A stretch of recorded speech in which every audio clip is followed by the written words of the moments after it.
Bapak dan Ibu sekalian yang ada di Fakultas Psikologi Universitas Indonesia maupun yang offline ya via Zoom.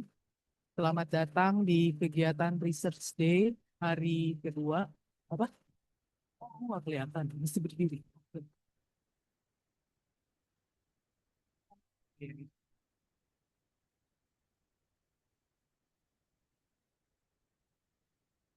Nah, berarti contekannya. Selamat datang di kegiatan Research Day yang kedua untuk tahun 2026 yang diselenggarakan oleh Fakultas Psikologi UI melalui manajer research dan pengabdian masyarakat. Untuk Research Day kita yang kali ini akan mengambil topik eh, sebentar, kebahagiaan dan resiliensi masyarakat urban ya. Nah, mungkin di sini mau apa namanya saya tekankan dulu kebahagiaan di sini lebih kepada konsep well-being ya. Jadi bukan kebahagiaan emosi saja, tapi lebih ke well-being. Kedua narasumber kita kali ini ada dua orang yang juga sudah hadir, yaitu pertama Prof. Bagus Takwin yang biasa dipanggil Prof. Aten. Oh, Aten, tapi Pak Aten gitu ya. Nah, dan juga satu lagi narasumber adalah Dr. Terry Setiawan yang biasa dipanggil Terry.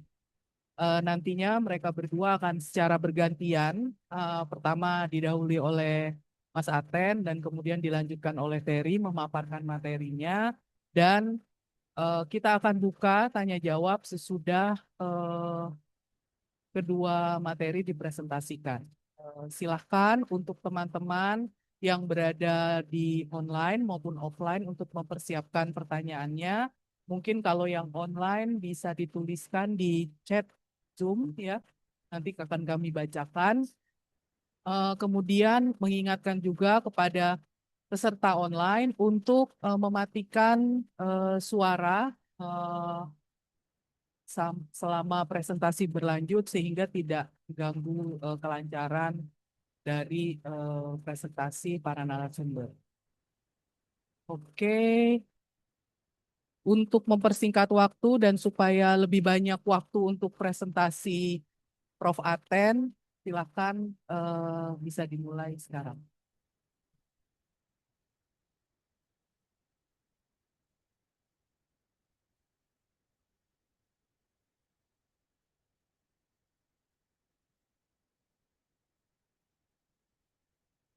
Selamat siang semuanya. Assalamualaikum warahmatullahi wabarakatuh.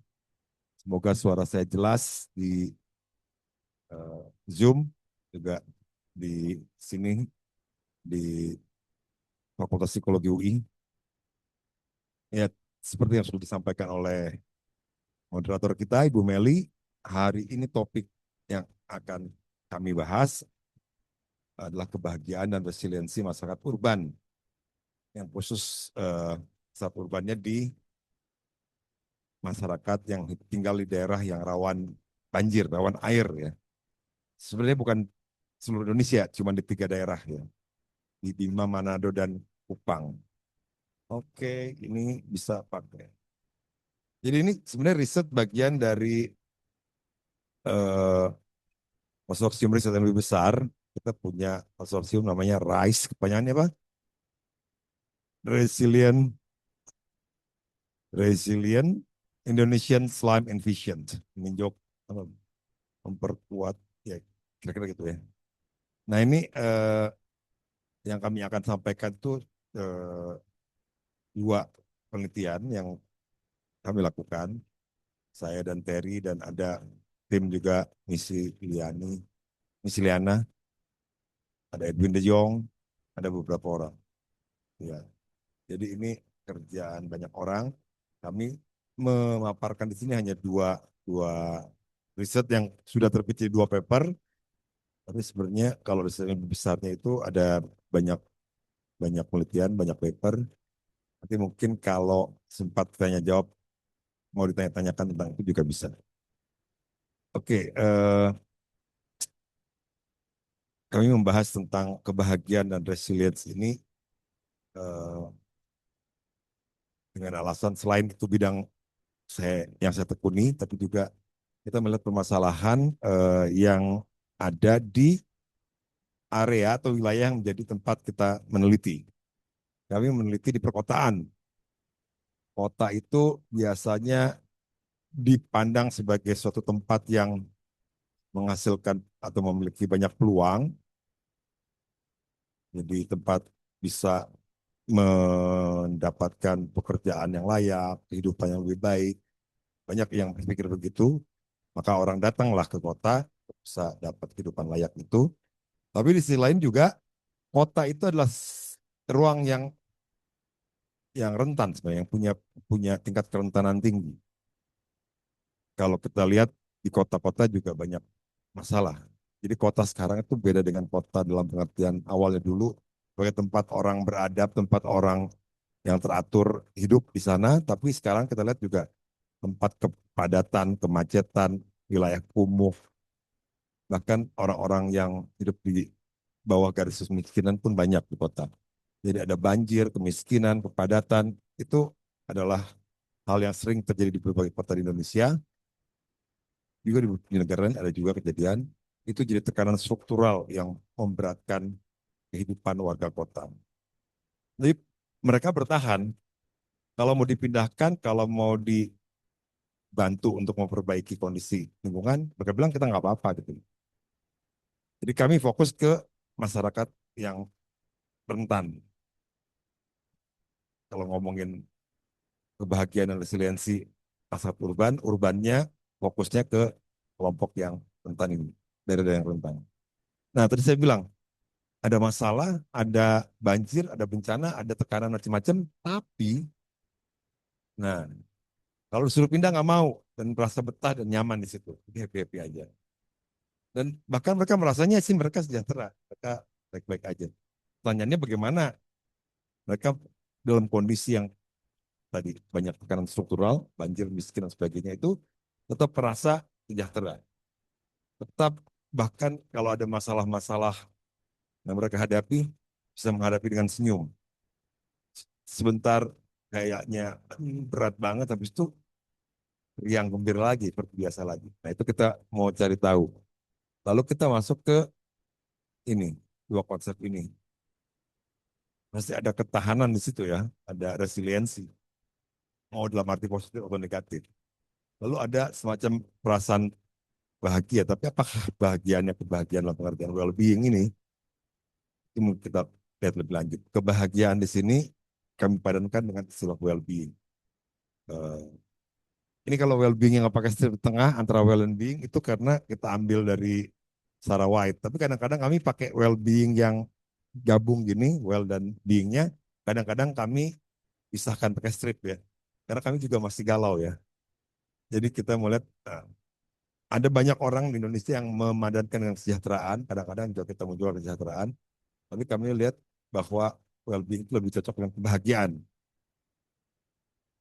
Kebahagiaan bukan kegembiraan. Kebahagiaan juga beda dengan happiness. Ya. Happiness itu sama emosi. Nah, well-being ini, bahagia ini tidak hanya material sifatnya, tapi juga eh, ada sifat subjektifnya, individual, dan ada relasional yang melibatkan pihak-pihak lain. Yang kita pakai di sini bukan hanya well-being individual dalam pengertian hanya apa yang ada pada dirinya saja yang berpengaruh terhadap orang lain, tapi lebih luas bahwa kebahagiaan orang itu dipengaruhi oleh aspek subjektif individual dia, tapi juga relasi sosial dia dan kepemilikan material, serta kondisi lingkungan sosial maupun fisik yang melingkupinya. Dibentuk oleh relasi keluarga dan komunitas. Nah, resiliensi, saya kira kita sudah banyak yang tahu, itu artinya ketahanan. Dulu sih istilah resiliensi banyak dipakai di militer ya, tahanan nasional. Sekarang di psikologi banyak istilah resiliensi dipakai. Kemampuan bertahan dan beradaptasi, di dalamnya ada kompetensi sosial, ada otonomi, ada kemampuan untuk bisa membangun harapan tentang apa yang akan terjadi masa depan, harapan positif, dan itu adanya di level individual maupun kelompok kolektif rumah tangga. Ini yang kita pakai.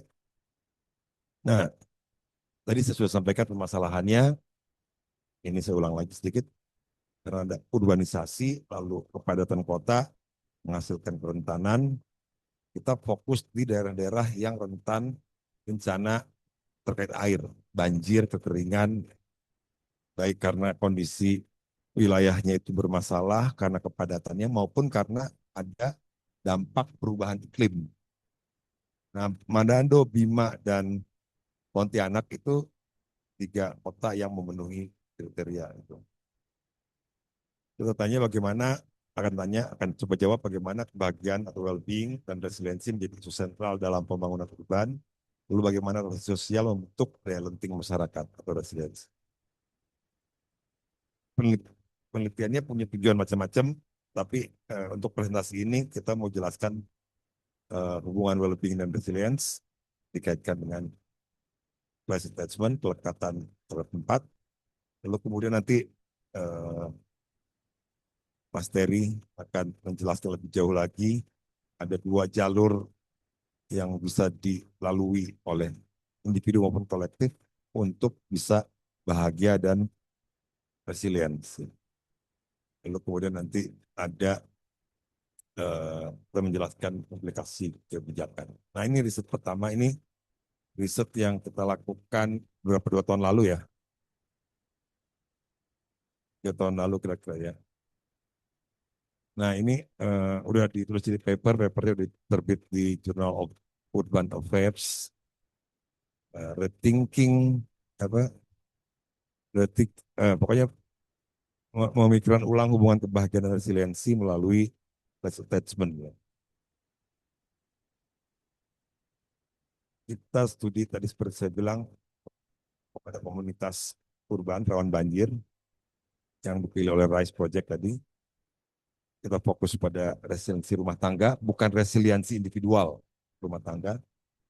Dan kemudian kita lihat juga peran crisis statement sebagai mediator moderator yang mempengaruhi hubungan antara si well-being dengan resiliensi. Nah ini berangkat dari persoalan latar belakang masalah ini. Biasanya kita pikir kalau orang bahagia, bahagianya tinggi, baik yang material, sosial maupun yang lain, maka orang itu lebih bisa tahan terhadap goncangan. Orang miskin kalau kena masalah ambrol susah balik lagi, kalau orang kaya lebih kuat.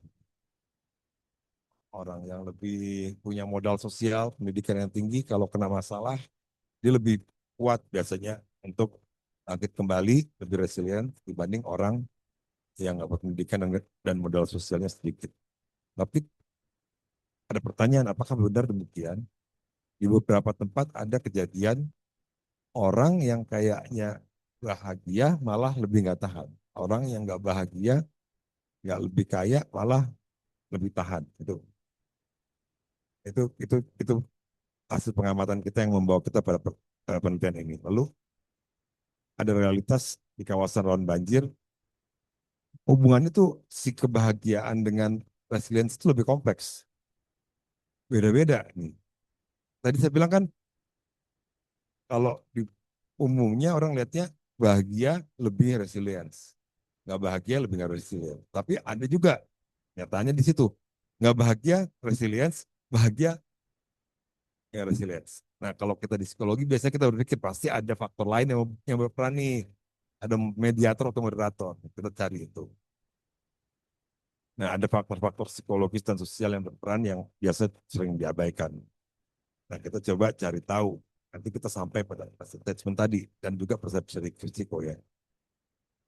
Tapi pertanyaan begini, bagaimana mungkin warga kawasan kumuh tetap merasa cukup bahagia, mampu bertahan menghadapi banjir berulang? Apa yang menjelaskan paradoks ini? Nah, kami pakai kerangka konseptualnya eh, yang melibatkan lima, lima istilah ini. Jadi pertama itu susah nyebutnya kalau pakai bahasa Inggris. Wealth portfolio. indeks. Jadi ini konsep ukuran kesejahteraan atau kebahagiaan material yang bersifat objektif dan terukur berbasis aset dan konsumsi rumah tangga. Saya kira masih konteksnya. Ini mencakup antaranya konsumsi makanan, pengeluaran, pengeluaran non makanan ya, aset dan karakteristik rumah. Nah dalam paper ini kita pakai itu. Jadi si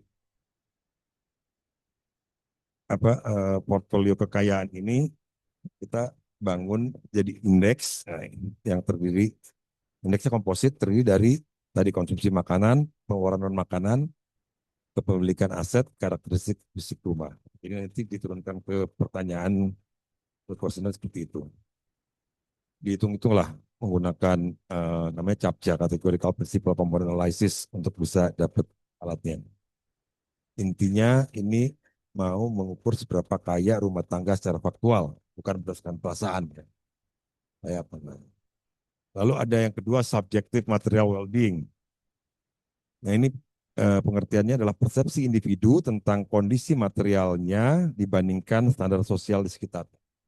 Ini penting ini, penting sekali. Bukan soal punya berapa banyak, ya, punya uang, punya harta, tapi juga seberapa puas dia dengan penghasilannya, apakah merasa lebih baik dibanding tetangga keluarga, misalnya. Selamat datang, Bu Ira, Pak Bahri, dan uh, istri ya, pendamping. Oke,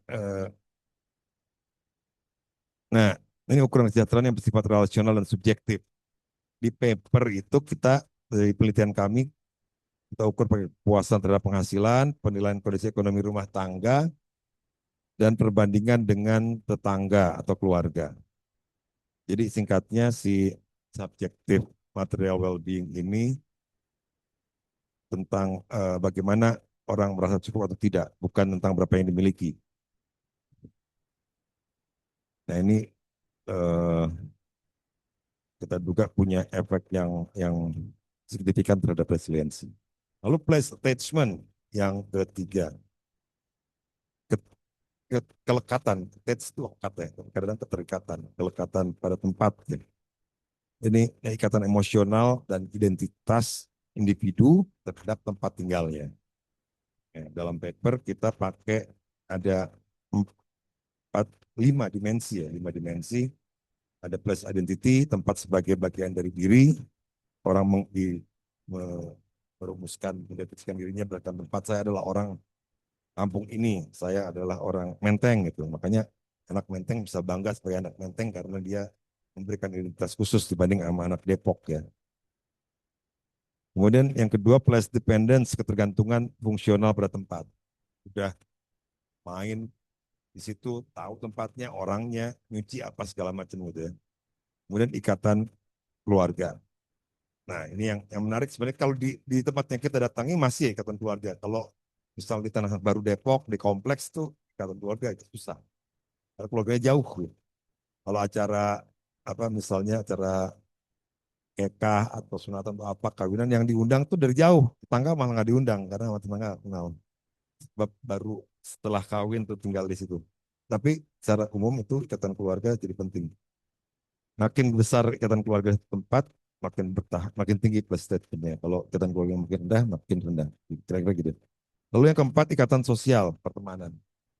Sebenarnya ya berhubungan dengan fungsional tadi, pertemanan juga kadang-kadang memberikan fungsi tertentu. Ya. Sama koneksi dengan lingkungan dan alam.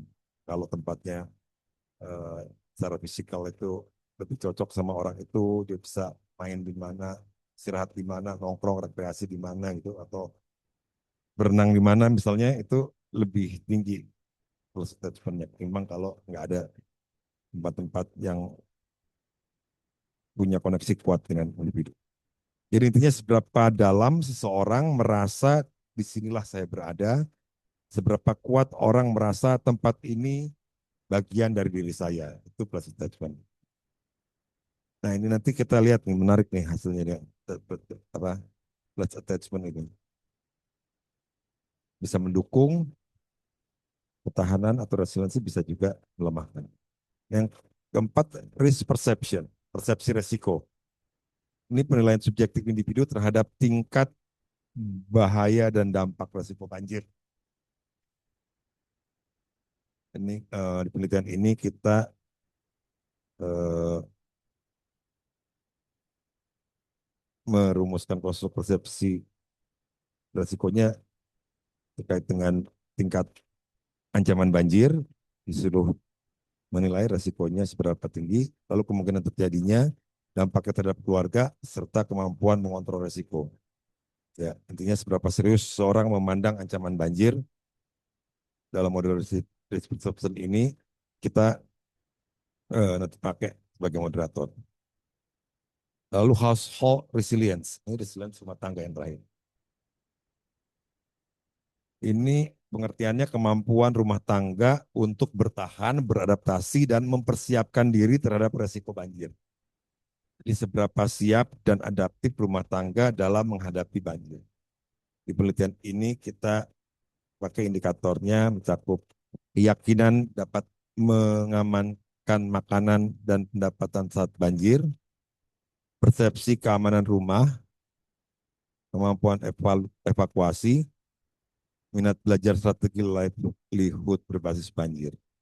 Jadi orang resilience itu kalau misalnya dia yakin bahwa kalau ada banjir, ada bencana, bisa mengamankan makanan, bisa dapat makanan, dan penghasilannya nggak akan terganggu, pendapatan tidak akan terganggu, bahwa rumahnya akan aman, bahwa dia bisa kalau makin parah, makin berat bencananya bisa evakuasi.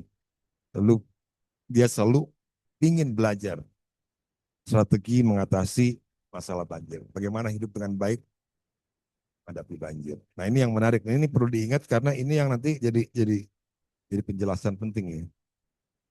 Eh, kita akan lihat nanti setelah dapat hasil ya. Jadi ini kerangkanya, modelnya nanti di akhir. Saya mesti cari-cari awalnya. Awalnya modelnya sederhana, ternyata begitu datanya dapat nggak sederhana itu. Kita pakai studi kuantitatif, survei, pakai survei. Eh, Boleh kita survei gede, ya banyak tuh, dan berbagai macam variasi, ada beberapa.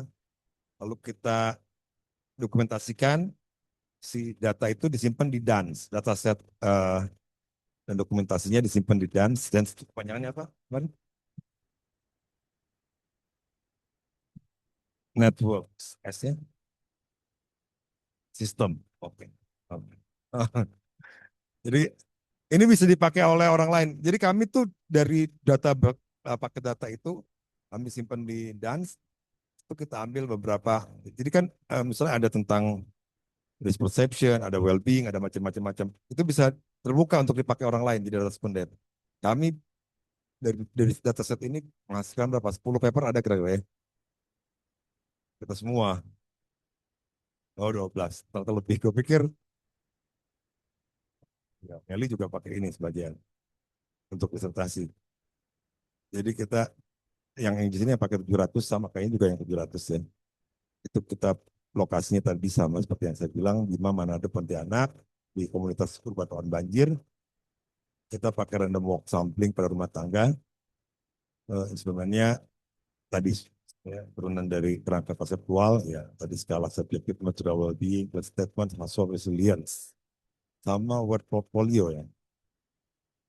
Nah, kemudian dibikinin modelnya, kita eh, analisis pakai structural equation modeling, tapi sebelumnya dicek semua alatnya pakai CFA. Ini Terry yang ngerjain. Ya, Terry. Komputer, oh ya. Saya tinggal tinggal nyoret-nyoret. Ini nggak benar, coba diulang. Yang itu kurang diulang. Nah, ini menarik hasilnya. Nanti untuk diskusikan. Jadi hasilnya, ini singkat cerita nanti karena dua, ya tanya jawabnya aja diperbanyak. Jadi portfolio kekayaan itu tidak berhubungan signifikan dengan resiliensi. Meskipun orang makin kaya, makin banyak dia punya materialnya, belum tentu dia makin resilience. Ada orang yang kaya yang banyak barang resilience, ada juga yang tidak. Makanya tidak berhubungan signifikan. Jadi kebertahanan orang hidup dengan baik itu tidak tergantung pada punya banyak duit. Itu menjelaskan kenapa kayak saya yang duitnya nggak banyak bisa bertahan hidup dengan baik ya. Sementara teman-teman saya yang cukup kaya kayak hidupnya kurang baik-baik ya. Beberapa, tapi yang baik-baik juga banyak. Nah, tapi nanti kita kita coba dari penjelasannya. Nah, yang material well-being itu berhubungan positif ke resiliensi. Jadi kalau makin banyak, makin dia merasa puas, makin tinggi resiliensi. Dan material well-being memprediksi resiliensi secara positif. Tapi yang aneh plus attachment menurunkan resiliensi. Nah ini yang saya bilang tadi penting. Jadi kan tadi biasanya orang bilang kalau plus attachmentnya tinggi, biasanya daya tahan terhadap masalah yang dihadapi di sekitar kuat. Pokoknya tadi household resilience-nya itu ya, ada persoalan di plus identity oke, plus dependence, ketergantungan fungsional pada tempat oke, ikatan keluarga oke. Oh bukan, ini plus attachment. Nah ini semua oke, tapi ini bisa berpengaruh pada resilience yang ini. Kalau orang merasa ada warga di sekitar, hubungan sosial baik-baik saja, semua saling mendukung, justru malah mereka cenderung tidak eh, berminat untuk belajar tentang strategi apa yang harus dikembangkan kalau ada bencana. Mereka pikir pasti ada yang bantuin, tenang, ntar santai aja gitu. Kemudian kemudian juga mereka yakin dapat mengamankan makanan dan pendapatan saat banjir bukan karena mereka punya kemampuan untuk mengatasi itu, tapi karena tetangga dan keluarga pasti bantuin lah gitu. Jadi keyakinannya itu bukan keyakinan yang beneran untuk bertahan ya gitu. Nah itu kalau pelatih attachment tinggi. Ya. Tapi, tapi ini yang bawah ini yang penting. Efek tadi itu plus attachment menurunkan resiliensi itu terjadi pada kelompok yang persepsi resikonya tinggi. Kalau di kelompok yang persepsi resikonya tidak tinggi, rendah, ini semua tidak ada hubungannya. Nah ini menarik nih sebenarnya. Saya susah jelasinnya tapi di paper lebih enak. Jadi gini nih skemanya ya, kita lihat. Kalau low risk perception, ini yang signifikan cuma yang hitam-hitam ya, betul. Daftar kekayaan yang objektif, dia berkorelasi negatif dengan plus attachment. Makin kaya, makin rendah plus attachmentnya. Tapi kalau yang material well-being itu positif dengan attachment. Tapi ini enggak, ini pengaruhnya rendah nih ke resilience. Salah. Oh,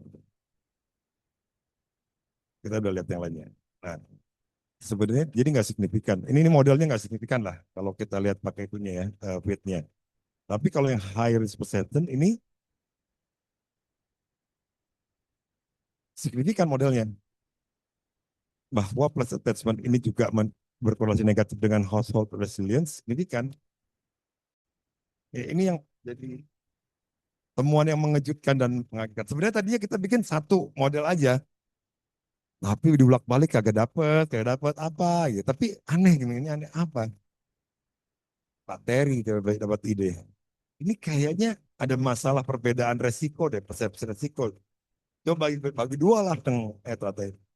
Justru malah daya tarik paper kita di sini. Nanti pertanyaan teknis yang susah dijawab sama materi. Jadi kita bikin model ini, hasilnya eh, ada dua gambar, ya.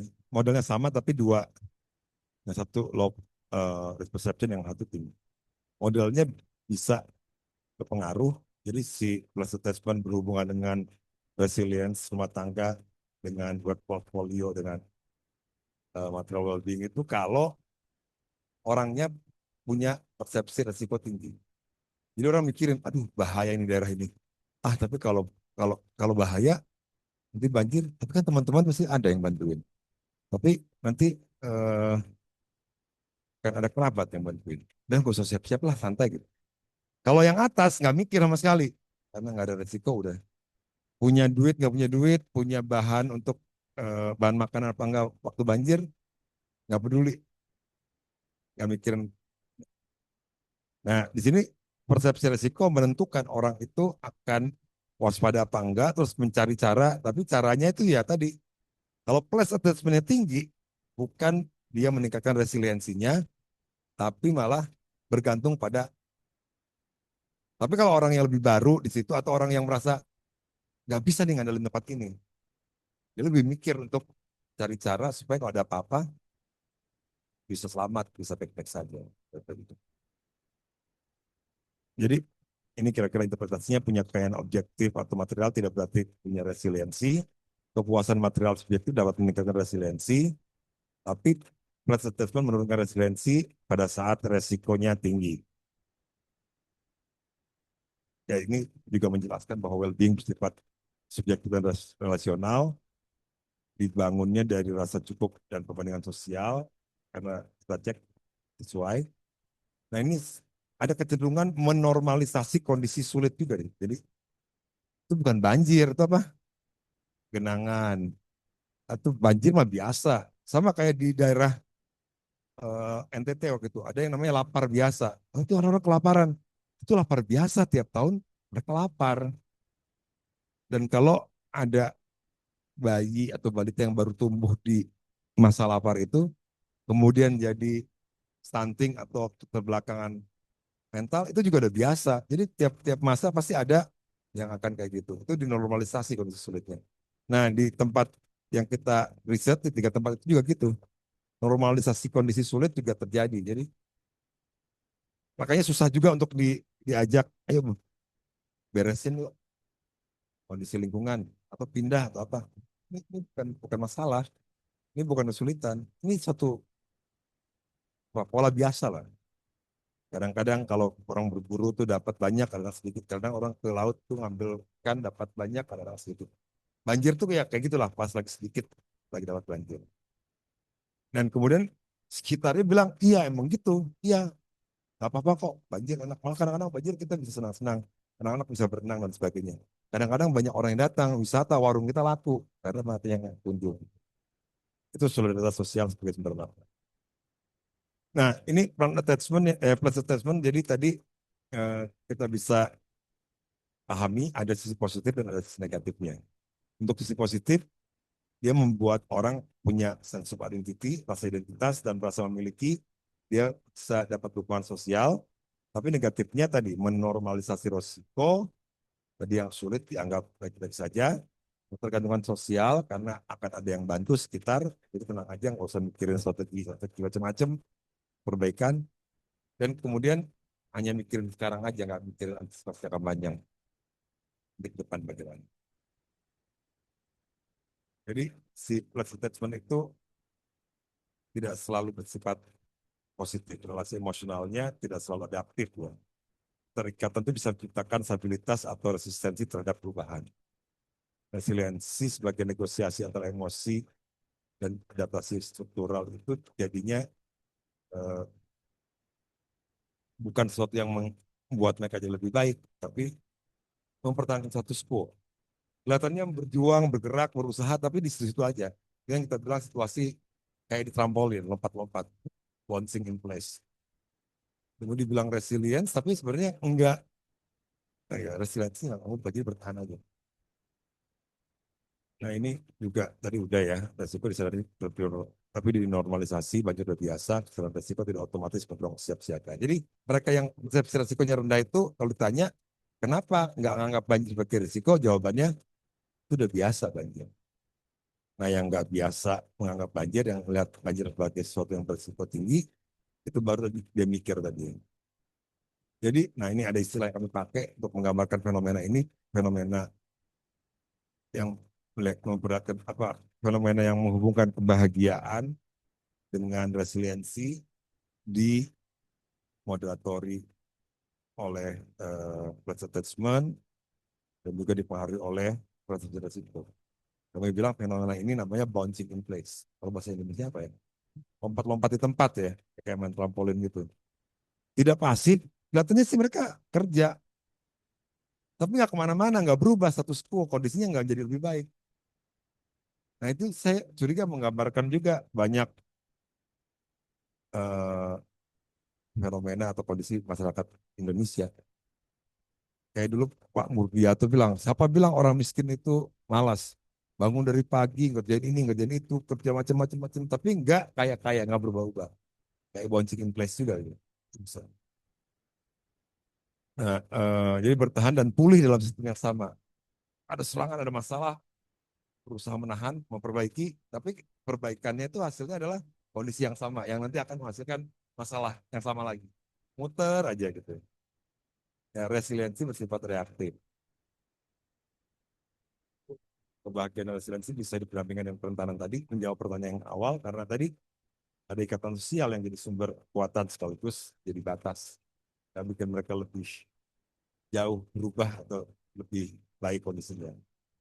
Nah, ini resiliensinya membuat eh, status quo bertahan. Makanya pengertian resiliensi itu harus dipikirkan ulang. Benarkah bertahan itu sesuatu yang baik atau lentingnya itu bisa lenting jauh atau lenting hanya kembali ke kondisi semula habis itu udah nanti kondisi itu yang mengandung masalah akan kritis lagi saat masalahnya datang balik lagi gitu.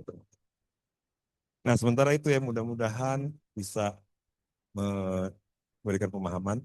Oh tapi implikasi resiliensi tidak soal hanya aset, tidak hanya soal aset, plus statement bersifat ambivalen, perlu mengelola kesadaran risiko dan ekonomi sosial, ada konsep baru bagi place. Untuk kebijakan harus disadari sama pemerintah bahwa resiliensi tidak sekedar aset dan infrastruktur. Nah, plus statement itu perlu dipikirkan lebih jauh lagi supaya nggak berdampak negatif. Jadi perlu pengelolaan plus statement, literasi resiko. Kita harus bantu masyarakat untuk menyadari resiko dari bencana, mengarahkan solidaritas ke adaptasi yang jangka panjang, pelanggan jangka panjang. Oke, saya kira itu dulu dari saya. Kita beralih ke topik, ke bagian kedua dari Mary ya. Silakan kepada Meli. Oke, baik. Terima kasih Pak Aten untuk presentasinya. Menarik ya hasilnya ya. Dan kebetulan saya juga bagian dari proyek ini. Hasil kita tuh resonance gitu ya. Maksudnya bunyinya sama dan nyambung-nyambung terus itu. Jadinya cukup bisa mendapatkan gambaran yang menyeluruh mengenai kebahagiaan dan resiliensi pada masyarakat urban ini, terutama pada masyarakat yang rentan terhadap bencana dan eh, mengalami kemiskinan. Untuk teman-teman yang mau bertanya, mungkin bisa dimulai dituliskan pertanyaannya. Untuk yang online bisa dituliskan di kolom chat Zoom. Kalau yang hadir langsung bisa langsung bertanya nanti setelah eh, narasi narasumber yang kedua mempresentasikan eh, papernya ya. Saya juga mau mengingatkan lagi bahwa peserta selama pemaparan materi berharap mematikan mic atau audionya. Kemudian peserta yang mengikuti kegiatan hingga akhir acara dan mengisi survei yang dikirimkan panitia melalui kolom chat akan mendapatkan e-sertifikat serta materi, link rekaman dan e-sertifikat akan dikirimkan oleh panitia ke alamat email yang didaftarkan oleh peserta. Kemudian untuk pendaftaran Research Day bulan berikutnya akan dipublikasikan melalui media sosial Fakultas Psikologi UI. Dan untuk pertanyaan lebih lanjut bisa menghubungi panitia melalui email rpm-fc@ui.ac.id. Baik, selanjutnya silakan kepada Dr. Terry Setiawan untuk mempresentasikan papernya. Waktu dan tempat saya silakan. Terima kasih Ibu Meli. Mbak atau Mbak Meli. Baik, kita kasih plus dulu lah ya buat Pak Bagus. Tadi sudah memberikan yang akan saya jelaskan, C. Eh, Ya, sebetulnya sebelum kita masuk ke sini, saya mau menambahkan 3 poin. 3 poin untuk penekanan saja. Yang pertama adalah eh, mungkin teman-teman akan bertanya, kenapa sih urban? Kenapa sih ketiga kota tersebut? Kenapa eh, banjir? Jadi asal muasalnya adalah kami sedang membuat proposal. Memang fokusnya jangkar utama dari si proposal itu adalah tentang well-being. Itu adalah idenya Om, namanya 2002. Om, Mas, Mas Aten. Eh, jadi, tapi kalau well-being di urban aja terkesan kayak ya mungkin ada orang lain yang sudah melakukannya, lalu tercetuslah ada ide dari kolega kami, sepertinya di kawasan Kumuh. Kemudian kalau ngelihat dari peta kebencanaan, 3 kota ini termasuk dalam kota-kota yang dianggap memiliki tingkat eh, risiko banjir semakin tinggi. Padang termasuk, ada Gorontalo, maaf, tapi ketiga kota inilah yang kami ambil. Nah, itu yang pertama. Yang kedua adalah kenapa kawasan kumuh? Karena memang yang sering terkena banjir itu adalah orang-orang yang berada di area-area yang rentan banjir secara otomatis. Tapi rentan banjir ini ternyata ketika kita kategorikan itu bisa masuk ke dalam komunitas atau kawasan-kawasan yang disebut dengan kumuh. Ah, kawasan kumuh sendiri sebetulnya kami terbantu karena memang ada SK Wali Kota kawasan kumuh. Saya nggak tahu kalau di Depok apakah ada, kebetulan nggak pernah iseng lihat, tapi kalau di ketiga kota tersebut mereka punya SK Wali Kota kawasan kumuh. Berikut sampai ke RW. Itulah yang memudahkan kami untuk melakukan secara purposif titik-titik mana saja yang akan dijadikan sebagai lokasi penelitian. Kalau kami bilang ini adalah Bima, Manado, Pontianak, tidak seluruh kotanya tentunya, tapi kawasan-kawasan yang memang kami pilih berdasarkan kemampuan sumber daya yang kami miliki pada saat itu, sekaligus juga tentunya dengan relevansi si penelitian ini. Nah, yang terakhir adalah yang ketiga, eh, bicara tentang ketahanan, eh, salah satu kerangka teoretik yang kami pakai juga, dan tentunya ini udah menjadi proposisi umum ya, bahwa eh, ketika kita bicara well-being tidak mungkin kita nggak bicara tentang resiliensi, karena ketika orang mengevaluasi dirinya secara baik, maka diharapkan mereka mampu untuk menyesuaikan dengan berbagai macam goncangan yang ada. Karena resiliensi ini sendiri kan istilahnya pertama kali ramai di dunia akademis itu ketika eh, natural science, environmental science mulai mengangkat itu di tahun 70-an. Intinya adalah organisme akan selalu mencari titik equilibrium. Dan eh, goncangan itu akan selalu ada. Baik itu dari manusianya, man-made atau non-man-made atau natural eh, occurrence, itu tetap akan selalu ada. Makanya eh, si resiliensi ini diharapkan atau mencari titik keseimbangan ini diharapkan bisa kita lakukan ketika kita memang mengevaluasi diri kita cukup. Cukup dalam artian kita mampu, kita punya uang atau properti yang memadai dan seterusnya. Eh, itu dan resiliensi, ketika kita bicara resiliensi di sini, poin terakhir yang ketiga tadi adalah kami mencoba untuk melihat resiliensi bukan hanya sekedar upaya untuk mencari titik equilibrium, tapi juga bahwa upaya tersebut bisa kami kategorikan berdasarkan skopnya. Kalau di psikologi kita eh, sangat-sangat familiar dengan Bronfenbrenner. Nah, salah satu inspirasinya dari itu dan ternyata juga di literatur sudah banyak yang mengungkapkan tentang eh, apa ya istilahnya taksonomi ya, taksonomi dari si resiliensi. Dan memang secara epistemologi juga akan memudahkan kita untuk mendefine dan ini apa yang itu apa. Eh, Kalau Mas Aten bicara tentang household resilience, yaitu adalah tingkat kedua dari taksonomi kedua dari kalau kita memulai dari individual resilience, terus juga ada community resilience. community resilience sebetulnya di paper yang tadi itu diwakili oleh ketersediaan infrastruktur dan akses komunikasi warga dengan local government. Local government itu mulai dari tingkat RT sampai tingkat camat. Itu. Eh, dan ada juga yang sudah mulai membicarakan tentang city resilience. Jadi taksonomi resiliensi ini kami juga sengaja lakukan untuk dibedah karena kayaknya resiliensi tidak bisa hanya menjadi agregat individual ketika ternyata data-data yang kita punya lebih kaya dari sekedar data individual tersebut. Itu.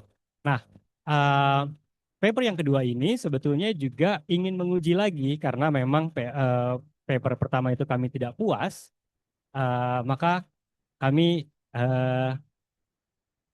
memotivasi diri, enggak sebetulnya karena kewajiban ya, tapi harus diplomatis. Jadi, tapi sebetulnya di sisi lain kami juga ingin menguji bahwa sebetulnya uh, well-being ini sesederhana itu enggak ya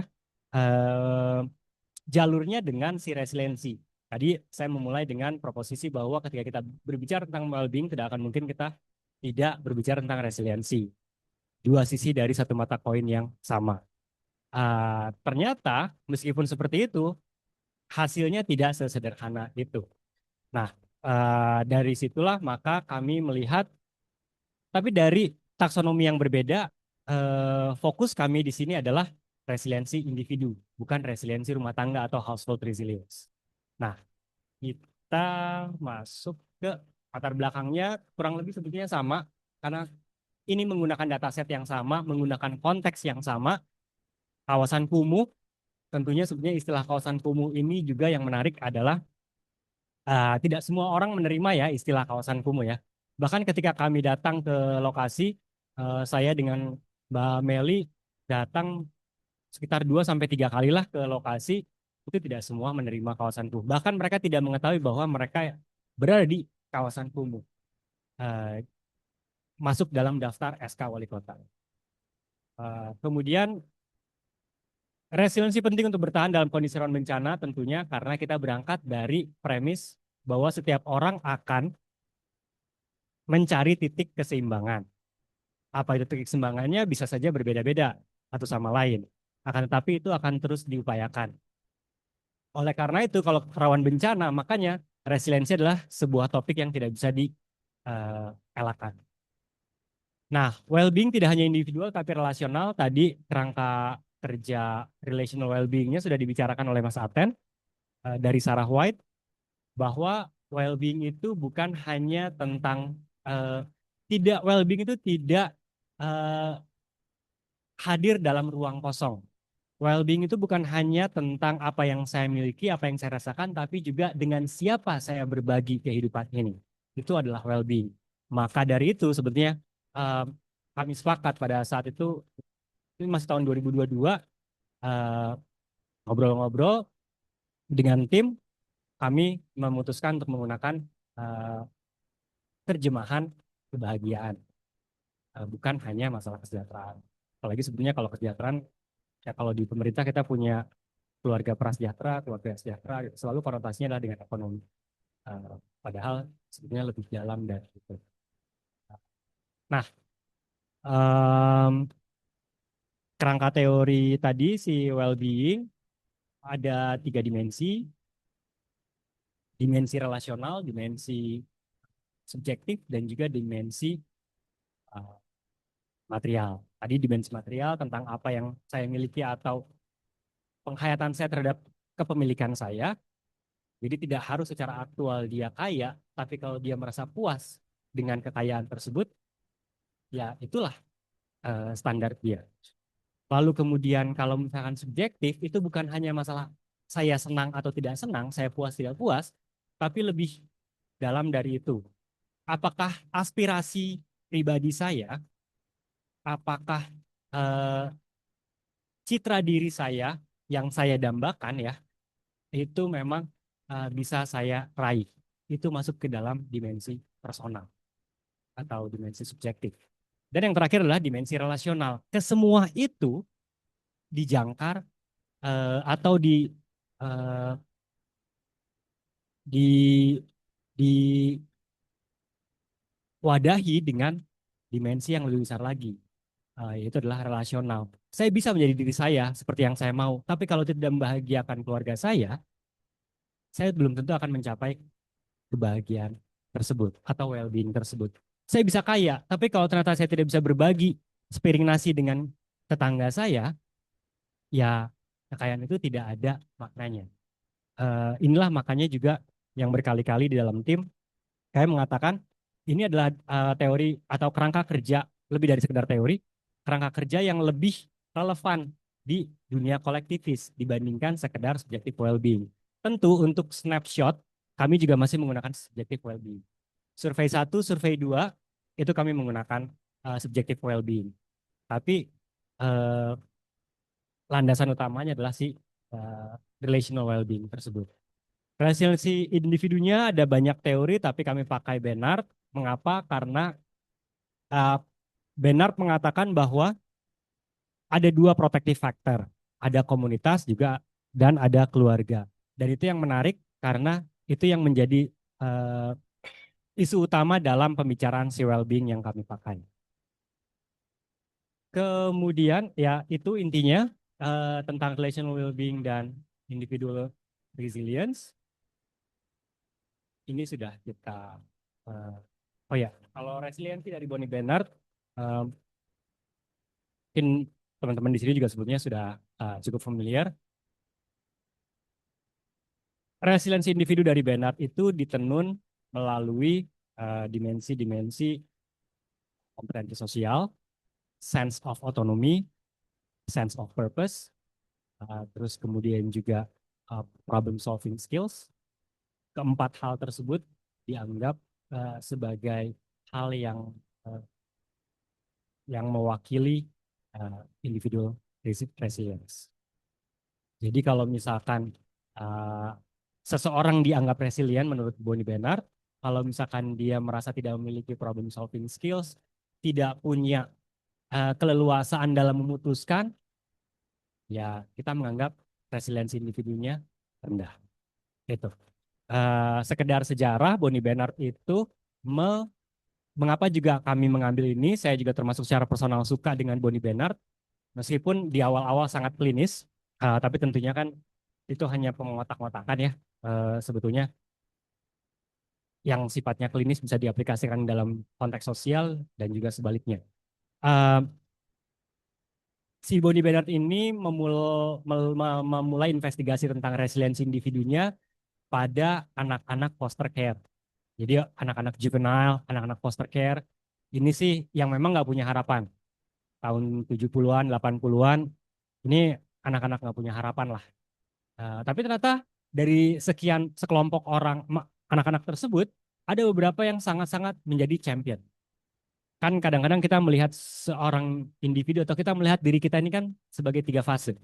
Menjadi seorang korban, penyintas, dan champion. Victim, survivor, champion.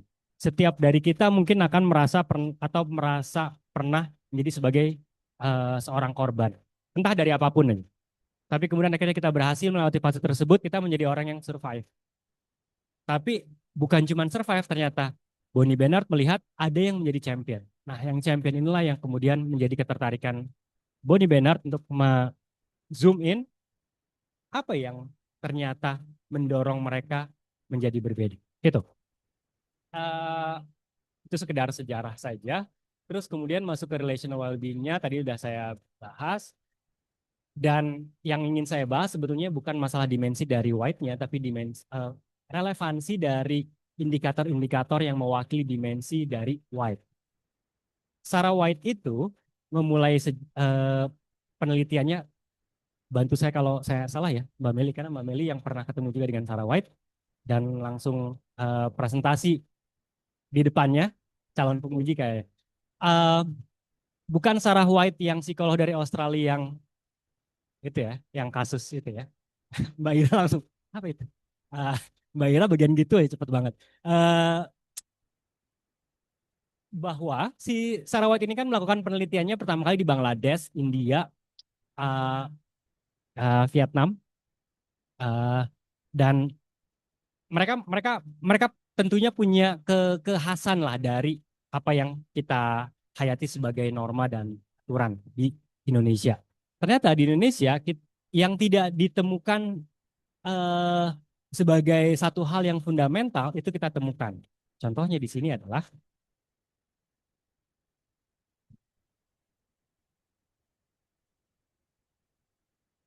ke atas kan, tapi intinya adalah saya tunjuk saja religiositas. Eh, Pertama kali kami memulai proyek ini, kami tidak pernah membahas religiositas. Pertama kali kami memulai menelaah literatur secara wide, kami tidak pernah membahas tentang religiositas. Ternyata ketika kami turun ke lapangan dengan 700 orang, terus kemudian saya dan Mbak Meli dan beserta tim juga turun ke lapangan melakukan teknik partisipatoris, ada FGD, ada problems, ada pairwise ranking, ada in-depth interview, dan beberapa teknik-teknik partisipatoris yang lain. Religiusitas itu termasuk yang paling mencuat beberapa kali. Nah, religiusitas ini eh, sebetulnya punya peran ganda juga, tapi itu nanti kita simpan kalau masih ada waktu dalam presentasi ini, kalau tidak buat sesi yang lain.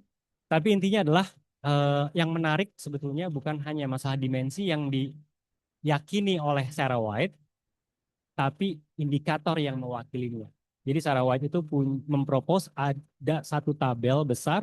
Kalau dimensi relasional itu biasanya diwakili dengan ini. Misalkan ada kemampuan untuk berpartisipasi dalam politik, ada pemberdayaan wanita, dan seterusnya.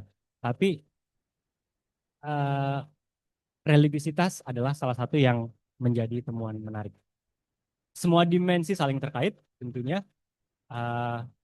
Nah, model dual pathway-nya, ya, metodenya ini, saya mau menambahkan sedikit yang tidak ada di sini dan memang tidak ada di papernya. Metodenya sebetulnya proyek besar ini bukan hanya sekedar melakukan penelitian kuantitatif, tapi juga ada kualitatifnya, dan juga ada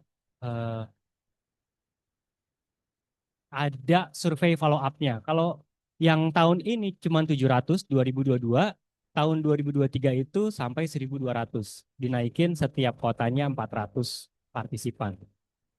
Dan di 2023 juga dilakukan beberapa kali in-depth interview lagi. Temuannya adalah ini, semoga bisa kebaca, tapi pada dasarnya yang menarik lagi-lagi sama seperti yang tadi sudah dilihat di paper pertama, well-being itu memang bisa berdampak positif terhadap resiliensi individu, ya. Kita bicara di sininya konteks individu. Tapi hanya melalui family. Kalau melalui komunitas, dia malah menurunkan. Jadi, komunitas itu memediasi secara negatif hubungan antara relational well-being dan resiliensi individu. Artinya semakin kita terlibat di dalam komunitas, meskipun kita memiliki well-being yang cukup baik, itu bisa merendahkan resiliensi individu kita. Merendahkan kemampuan kita dalam mengeksplor problem solving skills, merendahkan sense of autonomy kita, merendahkan sense of purpose kita. Itu yang menarik. Sedangkan kalau keluarga, itu meningkatkan. Dicoba berkali-kali, dilakukan analisis, di rerun lagi analisisnya. Kenapa begitu ya? Jangan-jangan ada yang salah. Dicek lagi, ternyata hasilnya konsisten. Ya begini hasilnya. Sebetulnya, tentunya maknanya adalah keluarga sebagai sebagai fondasi utama untuk orang bisa bertahan hidup di luar sana. Jujur kami tidak mengeksplor hal-hal apa saja yang ada di dalam keluarga tentunya. Yang kami tanyakan adalah seberapa keterlibatan dengan keluarga, apakah memiliki waktu dengan keluarga, dan seterusnya. Kami tidak menanyakan tentang aktivitasnya. Karena memang survei ada keterbatasan tertentu. Jadi itu kami akui, tapi tetap menjadi sebuah menjadi sebuah hasil yang menarik untuk ditelaah. Meskipun terdengar klise bahwa keluarga itu penting sebagai tonggak utama untuk keberhasilan seseorang. Betul.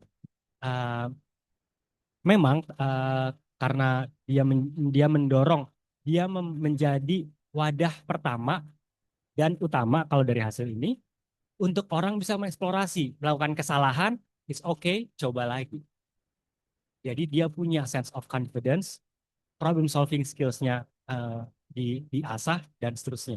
Itu sebetulnya kalau kita menggunakan kerangka kerja resiliensi individunya si Boni Bernard. Family as a protective factor itu menjadi wadah pertama dan utama untuk orang bisa bereksplorasi tentang dirinya. Pertanyaan yang keduanya adalah bagaimana dengan komunitas?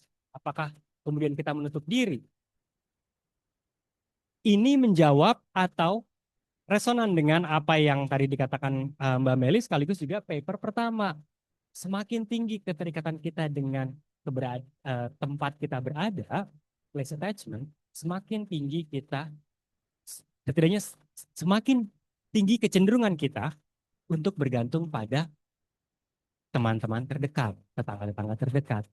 Ini juga yang terjadi sebetulnya. Jadi, meskipun hasil ini agak aneh, karena ini sebetulnya mendiskonfirmasi teorinya Boni Bernard.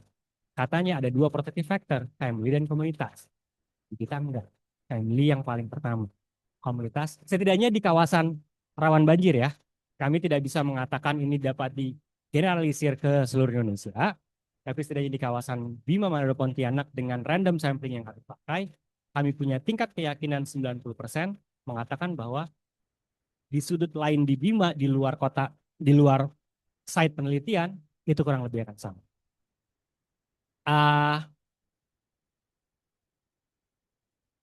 Komunitas itu menjadi punya pedang bermata dua. Dia bisa meningkatkan, kalau kita butuh bantuan dia akan hadir, tapi kalau misalkan dia memberikan ikan dan bukan kailnya, maka kita tidak akan pernah berkembang. Plus, dia memberikan bantuan, akan mendengarkan kita ketika kita harus curhat, tapi dia memberikan tekanan juga. Karena diharapkan kita akan punya resiprokal. Jadi komunitas itu selalu berada dalam ketegangan. Tidak berarti kemudian terlibat dalam komunitas akan selalu jadi negatif. Harusnya jangan dilihat ke situnya ya. Saya berharap tidak dilihat ke situnya. Kalau kita keterlibatan dengan komunitas sangat tinggi, maka pasti resiliensi individu kita lemah. Wah, tidak sesederhana itu juga. Karena model ini juga punya keterbatasan. Akan tetapi, yang ingin kami ajukan adalah model ini menunjukkan bahwa komunitas itu akan selalu berada dalam posisi yang bergesekan. Dia akan hadir untuk memberikan bantuan, tapi di saat yang bersamaan dia akan hadir untuk memberikan tekanan. Lu udah gue bantu, gantian lu bantuin gue. Akan selalu begitu. Berbeda dengan keluarga. Komunitas, kita akan punya peer pressure untuk tidak melakukan kesalahan. Makanya biasanya kita akan melakukan di rumah dulu kesalahannya. Nah, hal-hal seperti itu bisa saja menjadi salah satu alternatif respon terhadap hasil si model ini. Dan itulah yang terjadi sebetulnya. Mungkin dari tadi saya hanya menjelaskannya dalam konteks umum, tapi kita harus membayangkannya dalam konteks rawan banjir. Yang 1 tahun itu bukan cuma 2, 3, 4 kali, tapi 7, 8, 9 kali. Kalau Pontianak udah sangat biasa karena dia masih di rumah panggung. Depannya Sungai Kapuas. Dan kebetulan Pontianak yang kami ambil itu adalah di tengah Sungai Kapuas. Dari atas kena, dari bawah juga kena. Jadi itu lebih menderita sebetulnya. Dan kalau misalkan bicara tentang kita bersihkan Sungai Kapuas, semua pasti akan, apa istilahnya, Mamel? Bystander. Atau istilahnya adalah orang akan terus melempar-lempar. Itu kan bukan sampah saya, sampah dari atas. Jadi kita harus melihat konteks model ini dengan konteks kawasan kumuh juga. Di Bima, terjadi yang kita sebut dengan paper eh, kami yang masih direview dengan competence paradox. Orangnya kompeten. Kalau kita bedah nih ya, saya kebetulan nggak kasih tabel deskriptifnya, tapi kalau kita bedah, resiliensi individu itu tinggi-tinggi. Ya, setidaknya on average tinggi-tinggi lah, tidak semuanya rendah. Tapi tempat mereka gitu-gitu aja, padahal mereka kompeten. Yang disebut dengan competence paradox adalah eh, orangnya, individunya kompeten, tapi karena terbentur akan structural constraints, kebijakan yang tidak mengenakan, infrastruktur yang tidak dibenahi, maka akhirnya orang tidak akan pernah bisa menunjukkan kompetensinya. Di Bima, mengapa menjadi salah satu kawasan yang menarik untuk dilihat, dulunya tidak sesering ini banjirnya. Tapi semenjak ada kebijakan buka lahan untuk jagung, dikirim ke Pulau Jawa, kita-kita juga, mereka jadi lebih gampang. Setiap kali hujan, turun ke bawah. Tidak ada yang namanya penahan, eh, hutan penahannya. Habis dilibas untuk nanam jagung. 3 bulan sekali, cuan.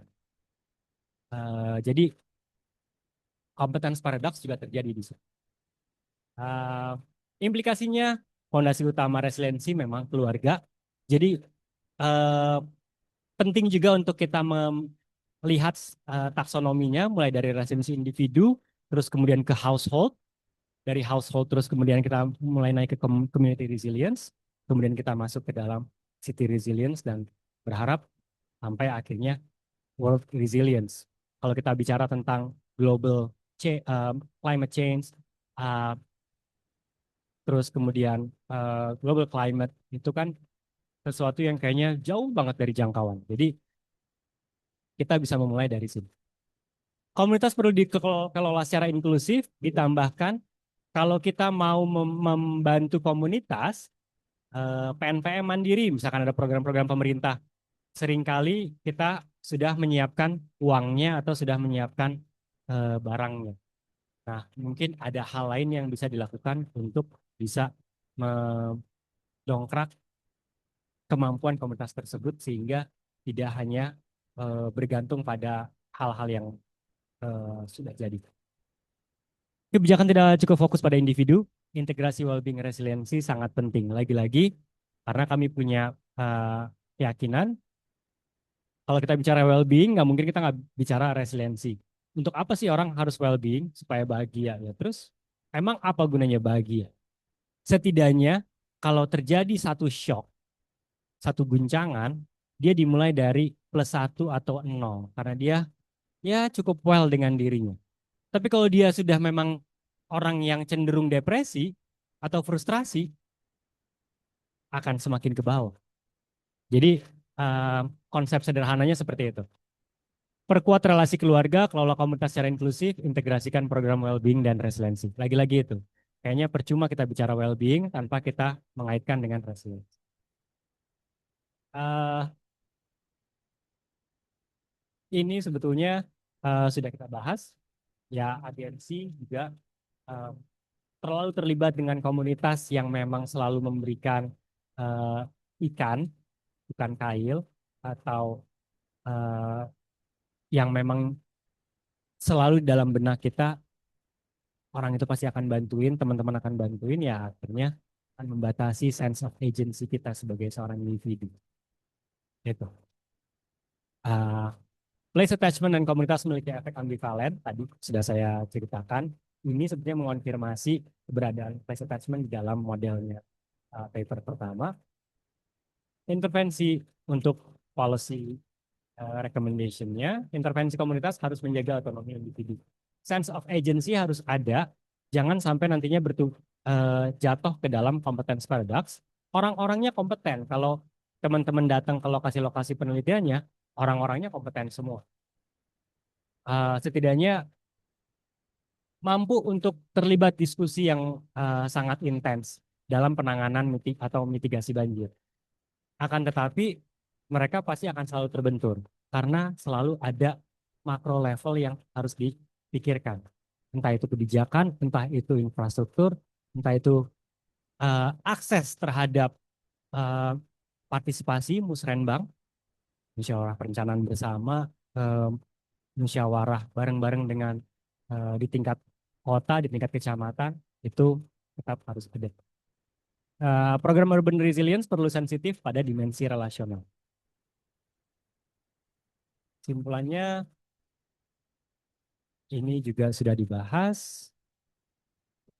Resiliensi urban adalah proses negosiasi sosial yang dinamis tentunya, karena tadi premis kita diawali dengan resiliensi adalah proses atau upaya untuk mencari titik equilibrium.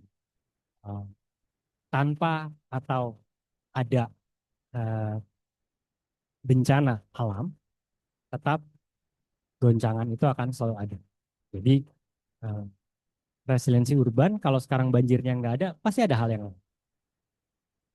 Jadi ya prosesnya sangat dinamis, tapi tentunya kalau kita bisa memahami mekanismenya, maka akan lebih uh, setidaknya memberikan peluang buat kita mencari beberapa alternatif yang menyesuaikan dengan konteks komunitas itu sendiri.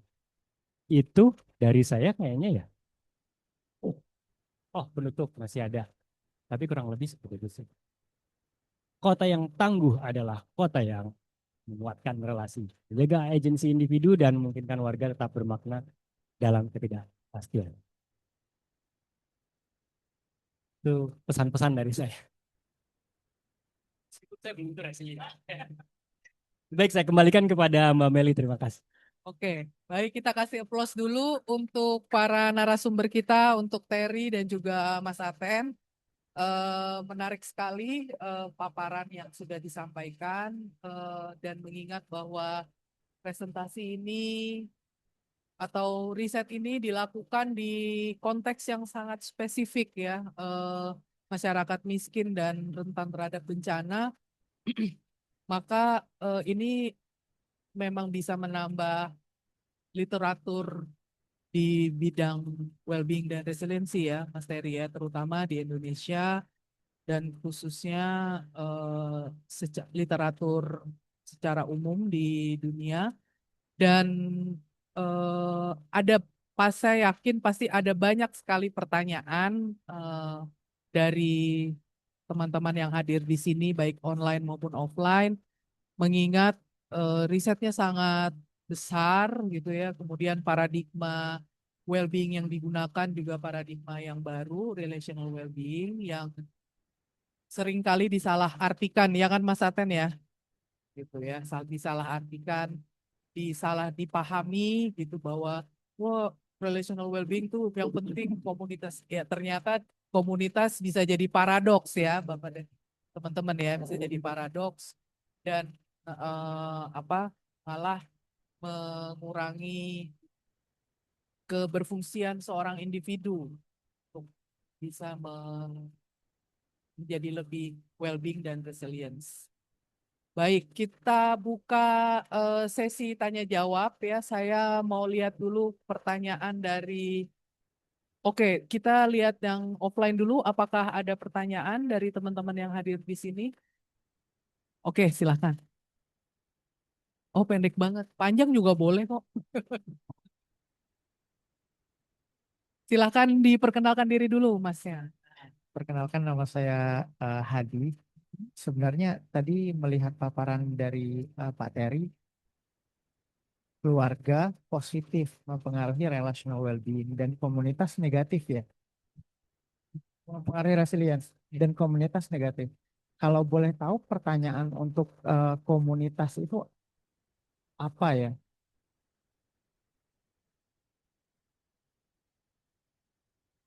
Iya.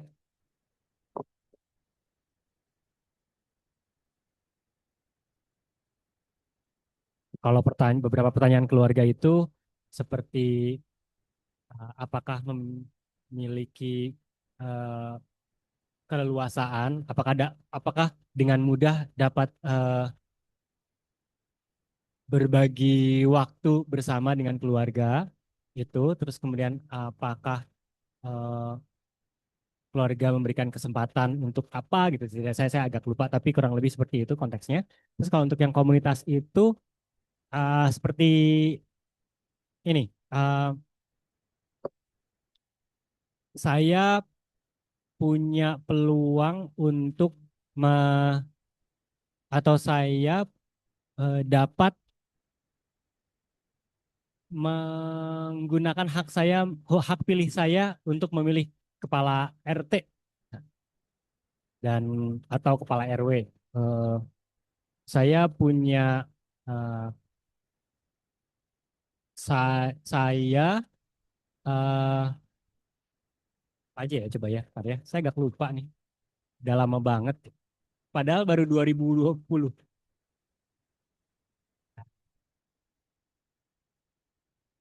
karya 2020.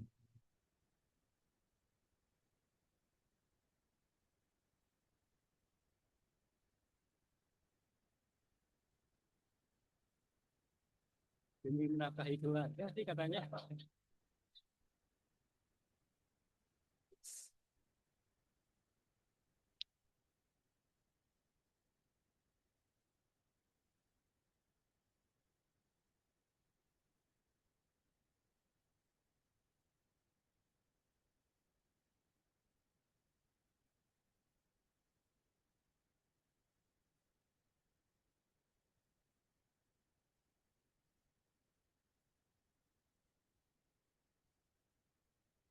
Lima halaman. Tapi itu memang survei gabungan antara kayak dua contohnya itu apart from my family, people around me care about me. Itu di komunitas. Dan lain buat orang lain mendorong saya untuk melakukan yang terbaik.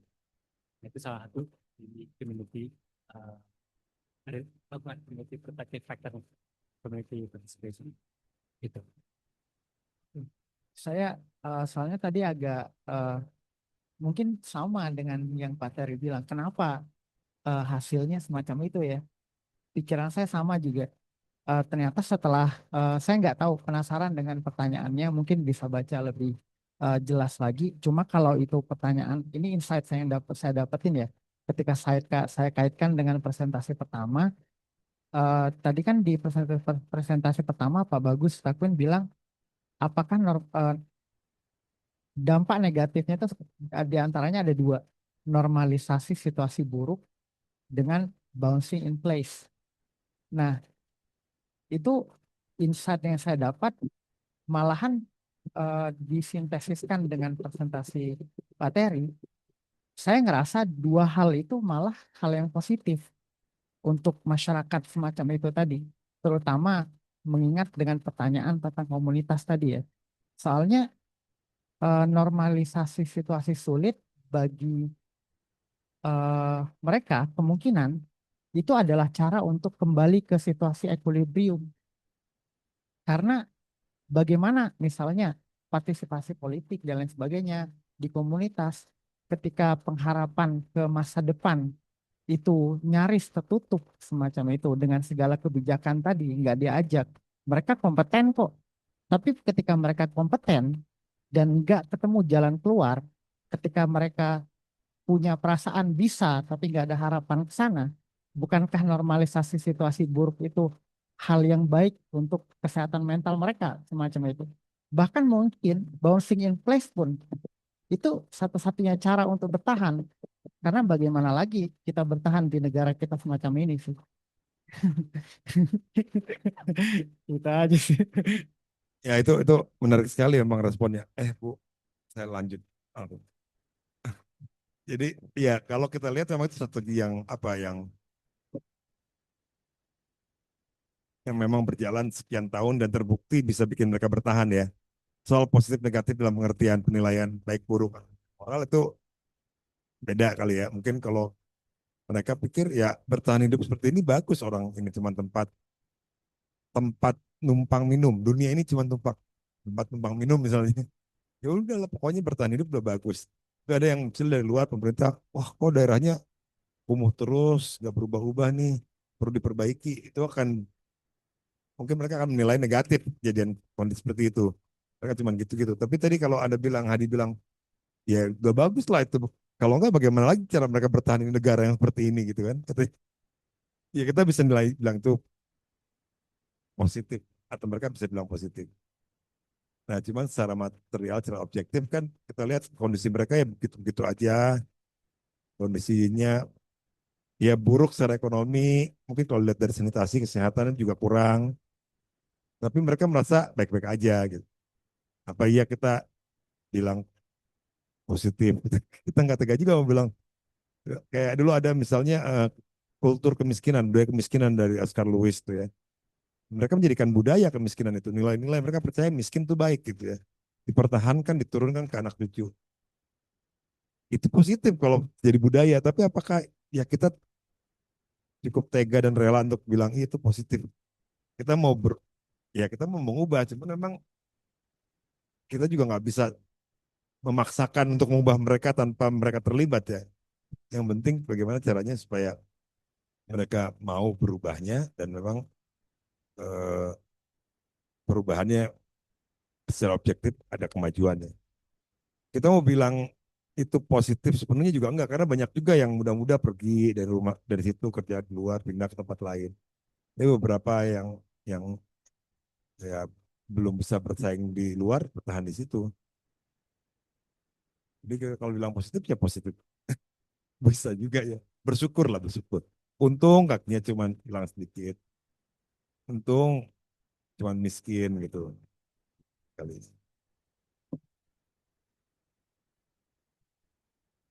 Terima kasih, Mas Adam. Saya nambahin sedikit ya, Mas Adi. Itu setuju, tapi ini juga yang sebetulnya sempat kita bicarain ya, Mbak Mel ya. Mungkin sempat on and off dengan Mas Atet. Inilah yang kita sebut dengan the dark side of resilience. Seakan-akan yang penting kita melihat sebuah komunitas itu resilient, tangguh, ya udah. Dan kemudian itu menjadi self-governed community. Ya udah, nggak masalah lah. Dia dengan drainase yang begitu aja, ada yang ketutup ke sana sini, dan banjir sering, karena dia bisa bertahan hidup kok. Masih ada yang bisa punya kendaraan, masih ada yang bisa hidup kok.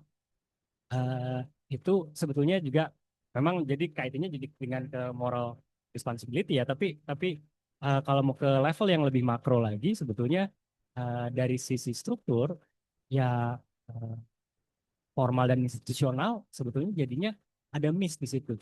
Harusnya kan lagi-lagi kita melihat well-being dan resilience itu sebagai sebuah rangkaian ya, bukan hanya satu skop kecil, ya itu oke. Wah ternyata komunitasnya tangguh. Jadi kalau misalnya sekarang kita melakukan deskriptif, kita buka data deskriptif sekarang, semua komunitasnya tangguh semua ya. Manado, Bima, Pontianak, on average, skala 1 sampai 6 itu mereka berada di 4 komaan. Kita nggak bisa bilang bahwa mereka itu rendah. Ya, jadi 4,5 dan 4,3 segituan lah. Ya on average mereka oke dong. Middle up lah. Tapi tadi benar kan kata Mas Aten bahwa sebetulnya tapi itu tidak merubah situasi fisik dan juga kita nggak tahu psikologis yang mereka rasakan.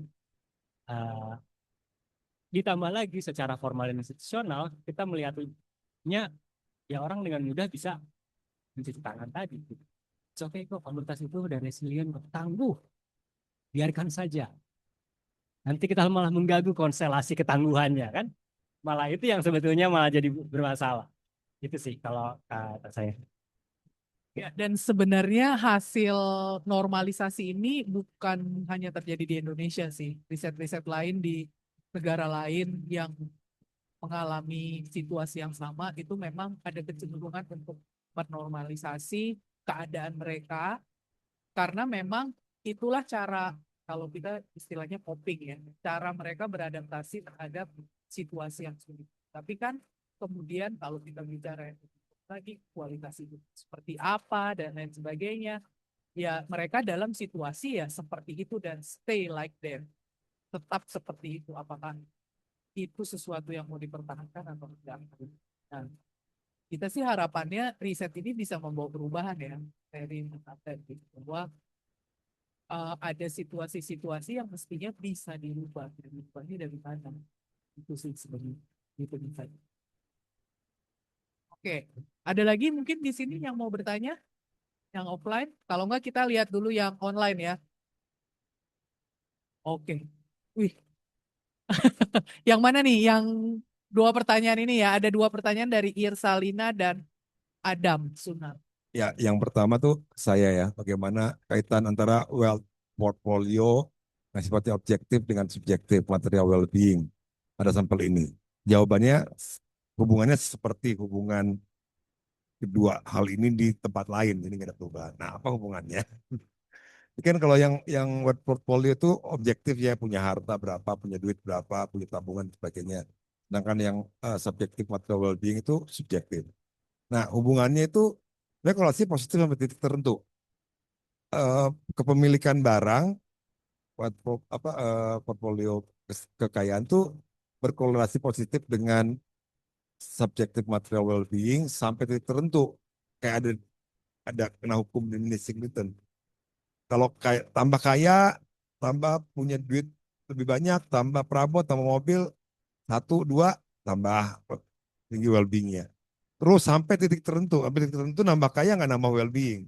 Bahkan malah mungkin mulai cemas, bingung duitnya mau dipakai apa, takut turun nilainya, takut ini, takut itu, malah jadi menilai kekayaannya lebih negatif sehingga subjektif material well-beingnya turun lebih rendah, jadi bisa turun juga nilainya.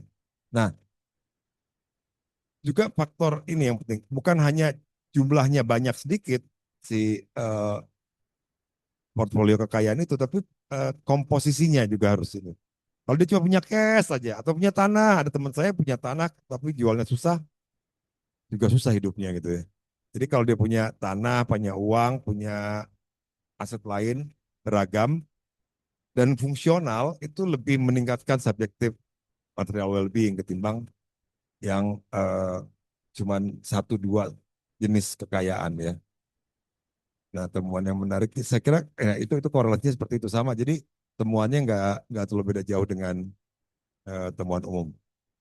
Nah, yang kedua dari Adam Soeharto, ya itu si pertanyaannya ya, class assessment efeknya ke gentrifikasi pengembangan kota.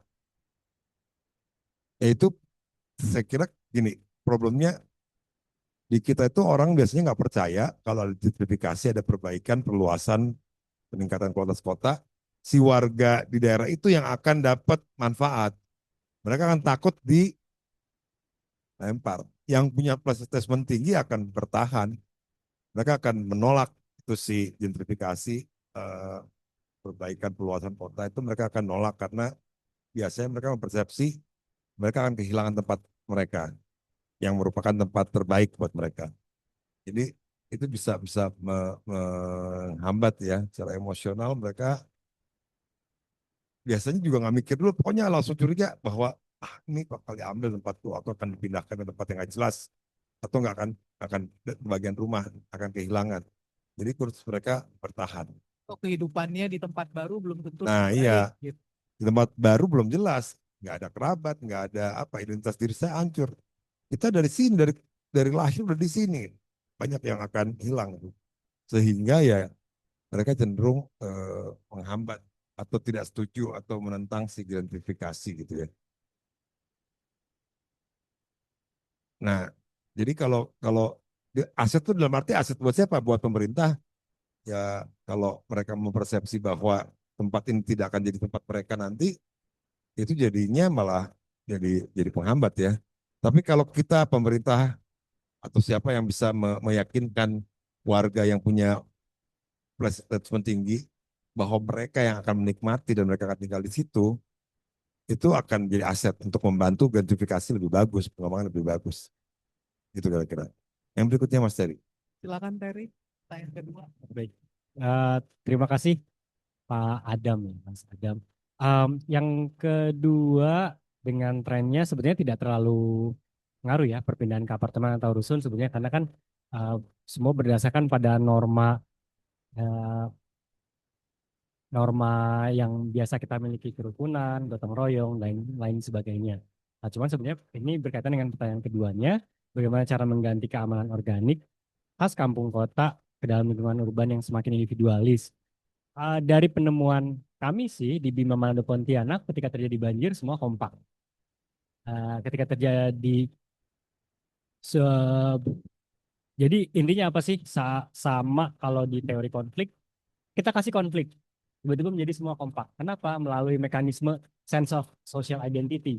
Karena, oh sama-sama kita mengalami eh, kemalangan yang sama ya, yuk kita berkelompok untuk mengatasi kemalangan ini.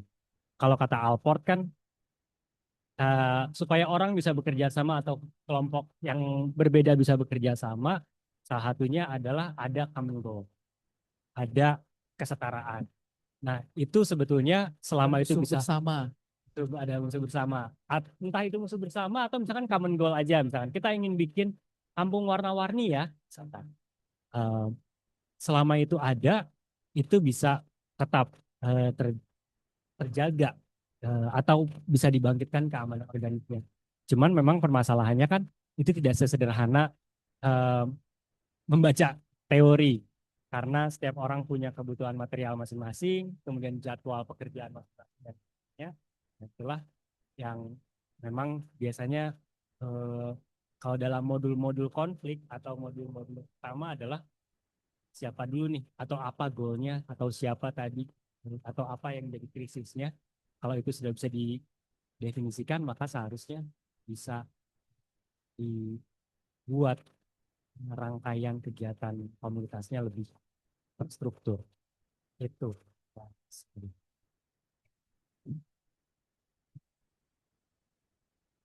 Oke, baik. Pertanyaan kedua nih, ada lagi Mas Aten. Buat Mas Aten tuh.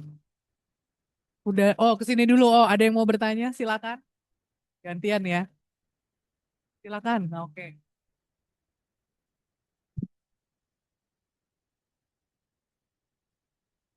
Oke, ya selamat sore. Perkenalkan nama saya Tasya. Saya di sini mungkin pertama tertarik sama studi yang kedua dulu, karena walaupun dua-duanya sebenarnya sama-sama membahas tentang relational well-being ya. Ini salah satu hal yang menarik menurut saya adalah dari kebetulan karena saya lagi sedikit mendalami tentang well-being juga. Dan khususnya relational well-beingnya Sarah White itu, yang sering saya lihat itu kan di banyak studi well-being itu seringnya menjadi outcome-nya kan, yang banyak dianalisis. Justru dia bukan menjadi prediktornya. Nah, sedangkan dari konsep ini kan sebenarnya dia justru diposisikan menjadi prediktor. Cuma kalau dari studi dua ini, kalau yang saya lihat kan sebetulnya ini saya juga ingin mengkonfirmasi apakah yang saya tangkap ini benar gitu. Jadi relational well-being dari Sarah White ini digunakan sebagai kerangka konseptual secara keseluruhannya, tapi tidak semerta-merta langsung diturunkan ke indikator seperti itu. Tapi justru si relational well-being ini digambarkan secara keseluruhan.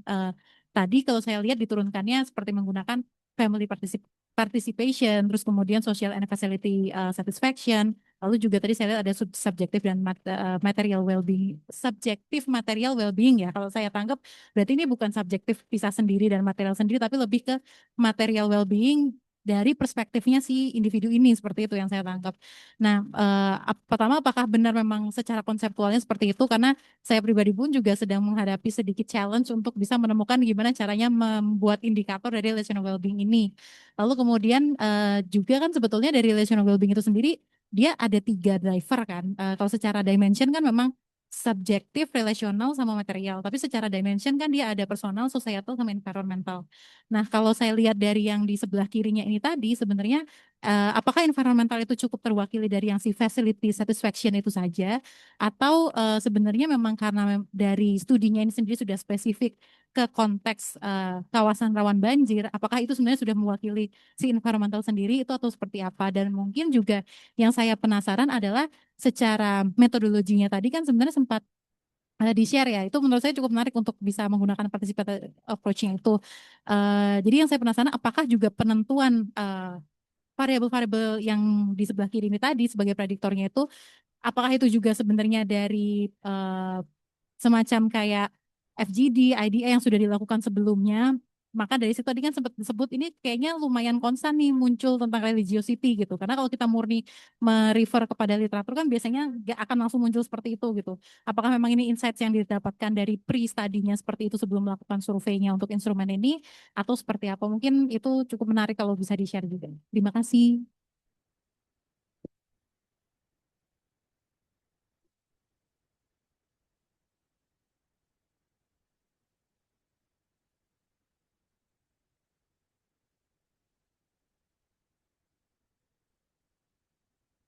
Oke. Sepemahaman saya. Ini moderator merangkap ini juga nih ya. Jadi kalau kebetulan memang disertasi saya juga tentang relationship well-being dari riset ini. Memang benar bahwa relational well-being itu memandang well-being bukan sebagai outcome, tapi lebih sebagai proses. Jadi mestinya all along the way itu kita memperhitungkan kondisi well-being seseorang. Gitu. Jadi setiap aspek itu ada, maksudnya well-being itu berlaku. Gitu. Jadi bukan hanya mencapainya saja, tapi dalam mencapainya pun itu well-being itu menjadi apa ya? Jadi saya juga dipikirkan atau diperhitungkan. Satu. Yang kedua adalah kalau tadi pertanyaannya, apakah environment-nya itu konteks sudah banjir itu di ada environment, dari hasil data kita menunjukkan bahwa memang pemahaman partisipan mengenai environment itu ternyata bukan hanya fisik lingkungan aja, tapi juga orang-orang yang ada di dalam. Jadi kalau ditanyakan soal environment lingkungan gitu ya, kita kan pakai istilahnya lingkungan, ya mereka akan merelate atau mendefinisikan itu sebagai dan termasuk orang-orang di dalam. Jadi bukan hanya si kondisi fisik, fasilitas dan lain sebagainya gitu. Makanya tadi juga ada question pertanyaan-pertanyaan yang berhubungan dengan orang yang ada di dalam. Tapi memang dari hasilnya konteks banjir ini sangat ini ya, sangat apa ya, jadi sangat penting untuk dikonsider ketika kita mendefinisikan tentang well-beingnya, tentang resiliensinya gitu ya, karena ya itu tadi kalau pakai pendekatan Sarah White kan ya itu harus kontekstual, dimensi. Jadi jadi jangan dilepaskan dari konteks itu gitu. Itu sih yang bisa saya jelaskan. Oh, tadi sama juga kalau terkait dengan pengukurannya, memang di salah satu paper yang saya buat itu prosesnya memang kita kan multi method ya, mixed method gitu. Itu mulai diawali dari kuantitatif, terus kualitatif, terus kuantitatif lagi, terus kualitatif lagi gitu. Jadi memang prosesnya itu mixed methodnya berlangsung gitu ya, berjalan dan terus menerus. Dan memang itu kan yang diharapkan oleh paradigma relational well-being ini gitu, bahwa pengukuran atau perhitungan atau untuk memahami well-being seseorang itu tidak cukup hanya lewat kuantitatifnya saja, tapi juga secara kualitatif. Bahkan wealth index pun itu dibuat akan bisa berbeda antara satu tempat dengan tempat lain gitu ya, untuk menentukan wealth index suatu daerah itu antara satu daerah dengan satu daerah lain akan berbeda gitu, karena kan apa yang penting atau konsumsi, kalau kita tanya misalnya ada di Indonesia kita hasil yang menarik ya, wealth index yang menentukan adalah soal kepemilikan handphone. Di Indonesia tuh untuk orang di level sosial ekonomi rendah itu punya handphone satu. Yang kaya adalah lebih dari satu, dua atau tiga. Di tempat lain bisa jadi itu handphonenya orang yang miskin nol gitu ya. Sedangkan yang kaya, yang lebih tinggi sosial ekonominya itu di atas nol. Jadi wealth index sendiri pun juga sudah sangat kontekstual. Makanya menurut saya environment itu jadi penting karena bukan hanya soal fisik tapi juga soal individunya. Ya, begitu Mbak. Nambahin sedikit tentang metodologinya, memang meskipun ini cukup grande metodologinya, tadi sequential mix methodnya dilakukan lebih dari 4 kali lah ya. Tadi wave pertama 2021, terus kemudian teknik partisipatoris 2022, 2023 wave kedua dengan 1.200 partisipan, plus ada juga teknik partisipatoris tambahan 2023 pertengahan menuju sampai ke 2024 itu diseminasi yang sebetulnya bukan cuma diseminasi hasil, tapi itu adalah konfirmasi eh, hasil penelitian kami supaya kami itu adalah teknik partisipatoris. Kami pakai untuk merangkai problem tree eh, yang kami yang kami rangkai. Nah, jadi sebetulnya prosesnya cukup panjang metodologinya, cuman memang harus diakui ada keterbatasan juga. Salah satunya memang berhubung tadi Mbak Meli ngomong tentang wealth index, ya ini salah satu pengukuran yang memang sempat membuat gamang. Karena di Pontianak kapal itu masih jadi pertanyaan wealth portfolio index itu sebetulnya diadopsi dari Susenas, survei survei sosial ekonomi nasional. Eh, sangat detail. Kacang-kacangan, konsumsi kacang-kacangan, susu, beras, minyak, tepung, dan seterusnya. Sampai ke pemilikannya tuh eh, perahu motor, dan seterusnya tuh ada. Nah, di Pontianak itu relevan. Bima, sungainya udah ketutup. Sungainya eh, sedimentasi sama sampah, tapi eh, nggak relevan lagi. Tapi nah, jadi kalau kita cuman kan kita ingin pakai ini sebagai ukuran global ya, minimal ketiga kota ini. Akhirnya emang ada beberapa yang harus kami eh, sesuaikan, adjusted for eh, specific conditions for all three cities. Ya, kayak gitulah. Jadi harus ada statistical adjustednya juga. Jadi beberapa item yang memang sebenarnya ini oke, tapi gampang nih. Tempat lain jadi nggak relevan, nggak penting. Take out, take out, take. Gitu. Jadi uh, beberapa limitasinya itu harus diakui. Meskipun cukup kompleks metodologinya, uh, ada keterbatasan-keterbatasan. Nah, kembali kepada pertanyaan ultimatumnya Mbak ya tentang si kerangka well-being-nya sudah dijelaskan oleh Mbak Meli. Cuman untuk masalah apakah community participation itu sudah cukup untuk mewakili relational? Ya nggak? Salah satu indikatornya ya. Eh, dibilang apakah sudah cukup? Saya tidak berani mengatakan sebagai peneliti saya tidak berani mengatakan itu sudah cukup.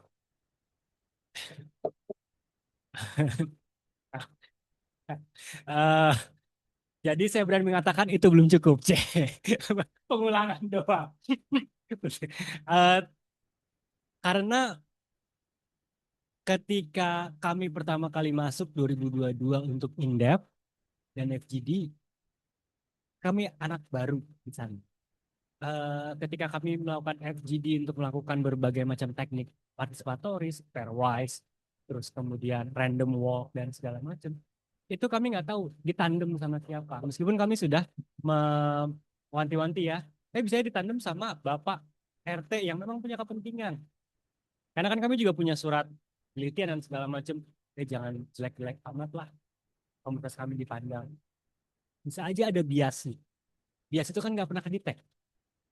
Jadi kalau kata saya sih belum, saya nggak yakin kalau itu cukup. Tapi setidaknya sebagai penelitian yang cukup komprehensif, setidaknya cukup luas meneliti tentang relational well-being di Indonesia, itu bisa menjadi pandu. Itu sih. Oke, ini pertanyaan penting nih ya. Memang ini relational well-being ini Sarah White-nya sendiri juga masih pusing sampai sekarang diapain. Jangan kita lebih ngerti sekarang untuk kuantitatifnya daripada Sarah White. Tapi jadi karena dia ontologinya relasional, jadi relational well-being itu bukan well-being dalam konteks hubungan interpersonal atau relasi, tapi bahwa kebahagiaan itu bukan sesuatu yang substantif, tapi sesuatu yang terkait sama relasi-relasi kita dengan diri kita, subjektif dengan orang lain, dengan alam, dengan benda-benda dan sebagainya. Tadi disebutkan ada 3 dimensi dan 3 komponen. Ya, itu kan tiga-tiganya mesti dicari. Kalau tadi misalnya kita subjective material well-being itu itunya apa komponen materialnya, tapi di level subjektif. sebenarnya ada yang lain juga, misalnya untuk yang komponen untuk di level sosial tapi subjektif, tapi tentang material level itu.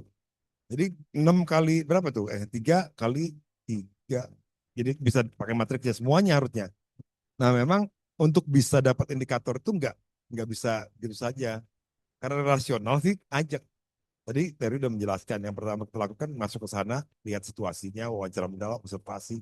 Secara kualitatif kita petakan dulu, kita pahami situasi itu. Kan tadi misalnya yang material aja bisa banyak banget. Kepemilikan tuh bisa sampai sepatu juga bisa masuk kali ya. Kacamata punya berapa, ada yang punya jilbab lebih banyak daripada yang lain dan sebagainya. Tapi relevan apa enggak? Jadi dilihat di konteksnya. Yang relevan apa untuk material kita nanti batasin. Karena kalau nggak dibatasin susah. Mau setahun di situ. Jadi kita batasin misalnya tadi ini dari buat portfolio yang panjang kita bikinlah yang ringkas. Kita ada papernya juga tentang itu ya. Ringkas padatin. Sesuai dengan konteks riset kita waktu itu.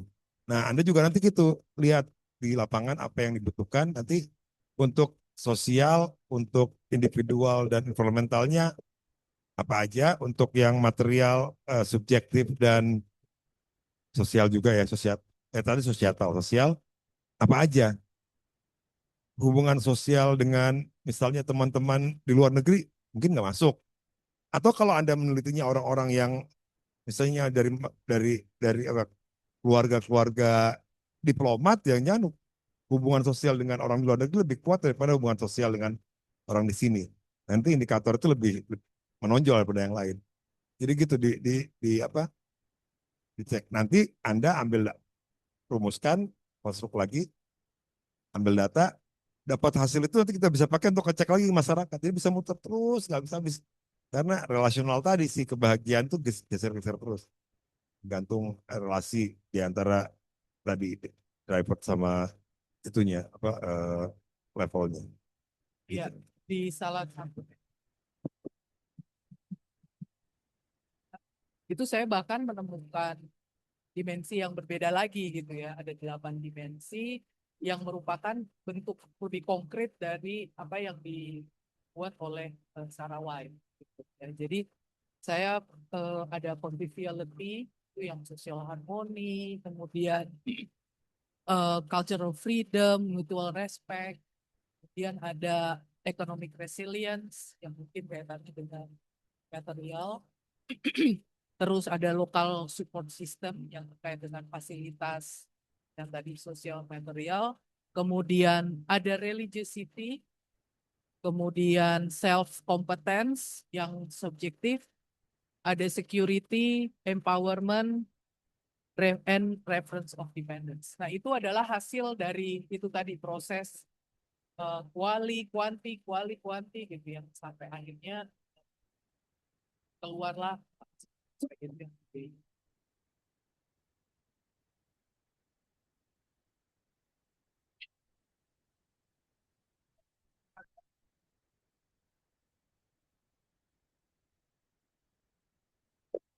Tapi ini nggak bisa gitu. Dalam konteks apa kuasanya? Jadi mesti dirumuskan baru. Nggak bisa tuh alat tuh otomatis langsung kita pakai serta merta gitu. Kita lihat konteks dulu, dari situ baru muncul indikator-indikator yang perlu kita kita pakai dan kita gunakan untuk buat alat pengukuran. Menarik tapi seru sih. Nanti kalau udah ada AI sih lebih gampang. Nah, oh sudah ada, gampang. Nanti masukin foto, video, gambar semua di masyarakat itu, ceret, keluar dimensinya apa yang paling penting, ceret, indikatornya dapat, udah bikin kuesioner dari situ. Suruh AI-nya bikin kalian. Ya, mudah-mudahan menjawab ya. Tenang aja, kita berada dalam kebingungan yang sama. Sarah White juga masih bingung kok. Jadi Anda tidak sendiri. Oke, baik. Pertanyaan terakhir ini ya, berarti Mas Aten. Dari Raihana, silakan. Pertanyaan buat Prof. Aten. Dalam konteks kota padat, faktor apa yang dapat membentuk atau mengubah persepsi resiko masyarakat? Sebenarnya faktornya kalau dikelompokkan sama ya dengan secara umum faktor persepsi resiko, tapi ini apa misal yang penting nanti? Misalnya, kan ada misalnya faktor kepribadian, faktor apa personal ya, pengalaman masa lalu, eh, tapi misalnya faktor yang membuat persepsi risiko rendah itu ketika misalnya orang dari pengalaman dia lebih fokus pada pengalaman-pengalaman positif ketimbang negatif di tempat itu. Itu bikin dia kemudian melihat tempat ini nggak berbahaya, resikonya rendah gitu. Jadi meskipun secara objektif banjirnya berbahaya, tapi dia atau kepadatannya itu bikin usaha, bikin penyakit, tapi karena dia ingat pengalaman yang menyenangkan, jadinya yang itu yang lebih lebih dia dia pertahankan ya. Dan itu yang kemudian membuat dia eh, jadinya mempersepsikan risiko rendah. Faktor emosional seperti juga pada apa konsep tentang persepsi risiko di, di secara umum ya. Emosional penting. Cuman gini, kalau di kota padat kayak di kota yang kita teliti itu emosinya tuh takutnya bukan takut penyakit atau takut banjir, takut kehilangan tempat, takut kehilangan teman, takut nggak dapat tempat baru lagi. Sehingga dia lebih melihat kehilangan teman dipindahkan dari tempat dia itu yang jadi bahaya, beresiko tinggi ketimbang banjirnya atau kepadatan kotanya. Jadi itu yang lebih menonjol. Traumanya trauma sama Satpol PP mungkin, bukan trauma sama air yang bikin sesek nafas korengan gitu. Nah itu kayak gitu. Jadi sebenarnya kalau menurut ditanya jadi sama, cuman itu kontennya itu yang beda-beda ya. Cognitive biasnya itu jadi available heuristic misalnya. Jadi biasanya kan orang lihat kalau kalau si resiko apa bahaya itu ditonjolin lebih gampang dikenali. Tapi buat mereka yang gampang dikenali bukan itu. Begitu ada omongin identifikasi mau pindah nih karena banjir karena ini, atau ada yang meringatin bahaya banjir. Bukan banjirnya yang kepikiran bakal berbahaya, tapi wah nanti kita nggak bisa nongkrong nih. Nah dipindahin nih. Aduh kita nanti nggak dapat tempat yang lebih yang bagus kayak sekarang. Itu jadi yang lebih lebih menonjol. Jadi sebenarnya sama itu resiko faktornya. Tapi kontennya beda-beda ya.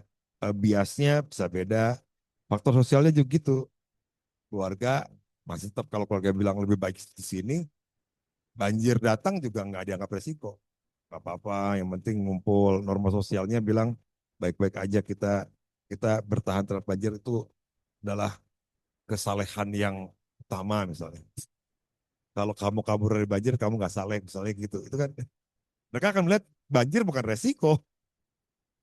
Mudah-mudahan bisa menjawab pertanyaan itu ya. Terima kasih. Oke, ada lagi pertanyaan yang lain? Yuk, ya silakan.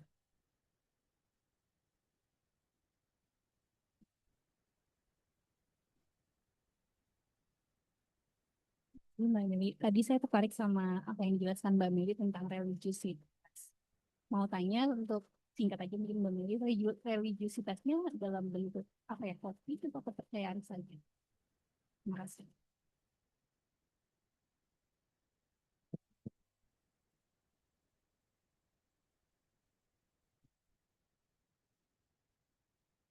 Oh, religiusitasnya dalam hal um, mempraktikkan mempraktikkan ibadahnya, terus kemudian punya keleluasan untuk mempraktikkan ibadah tersebut, terus bisa merayakan hari besar, terus bisa meyakini, uh, bisa menggunakan keyakinannya untuk menentukan uh, keputusan dalam hidupnya.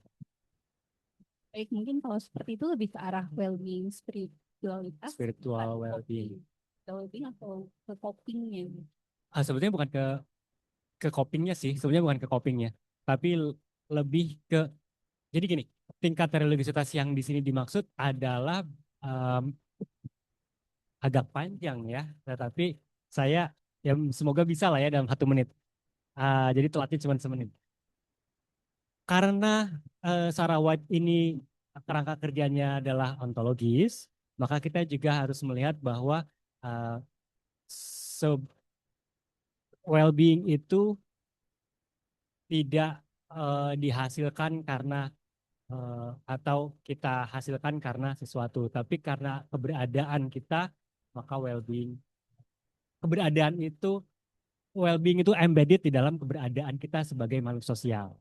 Nah, tercetuslah akhirnya kayaknya kita bisa nih mensintesiskan kerangka kerja social learning theory Bandura dengan social identity-nya Henry Tajfel. Bisa ada beberapa kerangka sosial yang lainnya. Karena mereka juga bicara tentang sense of agency, agentic, terus kemudian mereka juga meskipun tidak melihat makhluk sebagai ontologis seperti kayak Sarah White, tapi bisa dipadukan untuk mendukung dimensi-dimensi yang dibicarakan oleh Sarah White. Religiusitas di sini berangkat dari konsep teori identitas sosial. Religiusitas adalah sejauh mana seseorang mengidentifikasi dirinya dengan keyakinan agamanya. Kalau kita masuk ke coping, jadi tidak jadi bukan coping sebetulnya. Ada tahap lainnya. Tapi religiusitas di sini adalah seberapa tinggi atau rendah saya mengidentifikasi diri saya dengan kelompok agama saya sendiri. Yang dimana kalau kita bicara tentang identitas sosial, kan itu aturan, norma, praktik-praktik khusus itu embedded kan dalam identitas tersebut. Jadi itulah yang kami rujuk sebagai religiusitas. Gitu. Tambahan 10 detik, religiusitas ini juga sama. Sebetulnya bukan cuman dia bisa meningkatkan, tapi ini sekedar spoiler aja ya. Di penelitian yang lain, kolega kami, Jimmy, religiusitas itu mempertahankan semangat hidup, tapi di saat yang bersamaan menurunkan risiko akan bahaya. Itu azab. Sesuatu yang tidak bisa dikontrol. Dan Mbak Meli juga, papernya Mbak Meli juga, itu azab. Pasrah, surrendering. Jadi konsep-konsep itu kalau dari Mbak Meli, sisi kuantitatifnya ternyata terkonfirmasi oleh Jimmy, paper dari studi etnografinya. Konsep-konsep tentang kadar atau pasrah, azab, dan beberapa konsep lainnya itu muncul dalam interview sekaligus tinggal bersama dengan partisipan lokal. Religius itu kemudian kalau di paper saya tuh lebih ke sebagai explanation terhadap situasi bencananya gitu ya. Maksudnya banjir ini disebabkan oleh siapa sih gitu ya. Nah, dia masuk sebagai fatalistic belief dan ternyata fatalistic belief itu berkontribusi terhadap worriedness dalam risk perception. Gitu. Jadi worriedness itu membuat orang justru semakin worry, semakin nggak ngapa-ngapain, semakin tidak prepare. Karena sudah ada, ya buat apa saya melakukan sesuatu, ya ini emang udah takdirnya. Kalau di paper Jimmy istilahnya desensitization ya, desensitization, normalisasi keadaan. Kalau di saya pakainya eco-paralysis. Jadi ini sesuatu yang besar, ini di luar kendali saya, ini kehendak Tuhan. Jadi kita nggak bisa ngapa-ngapain, ya udah pasang aja. Gitu. Oke, baik. Sudah tidak ada lagi pertanyaan di chat Zoom dan juga di sini apakah masih ada? Saya tanyakan yang terakhir karena sebenarnya waktu kita udah lewat, maaf Ter, nggak 1 menit tapi 8 menit. Ya. Oke, baik kalau sudah tidak ada pertanyaan lagi, terima kasih untuk para narasumber dan juga pada teman-teman yang hadir di online maupun offline. Semoga apa yang kita diskusikan kali ini memberikan manfaat, memberikan pengetahuan baru, membuka celah untuk melakukan penelitian berikutnya ya, itu harapannya. Dan semoga kita bisa ketemu lagi dalam kegiatan Research Day berikutnya ya. Terima kasih, selamat menjalani ibadah puasa. Kita sampai nanti berbuka. dan semoga semuanya bisa sehat dan kita bisa ketemu lagi di lain waktu. Selamat sore. Wassalamualaikum warahmatullahi wabarakatuh.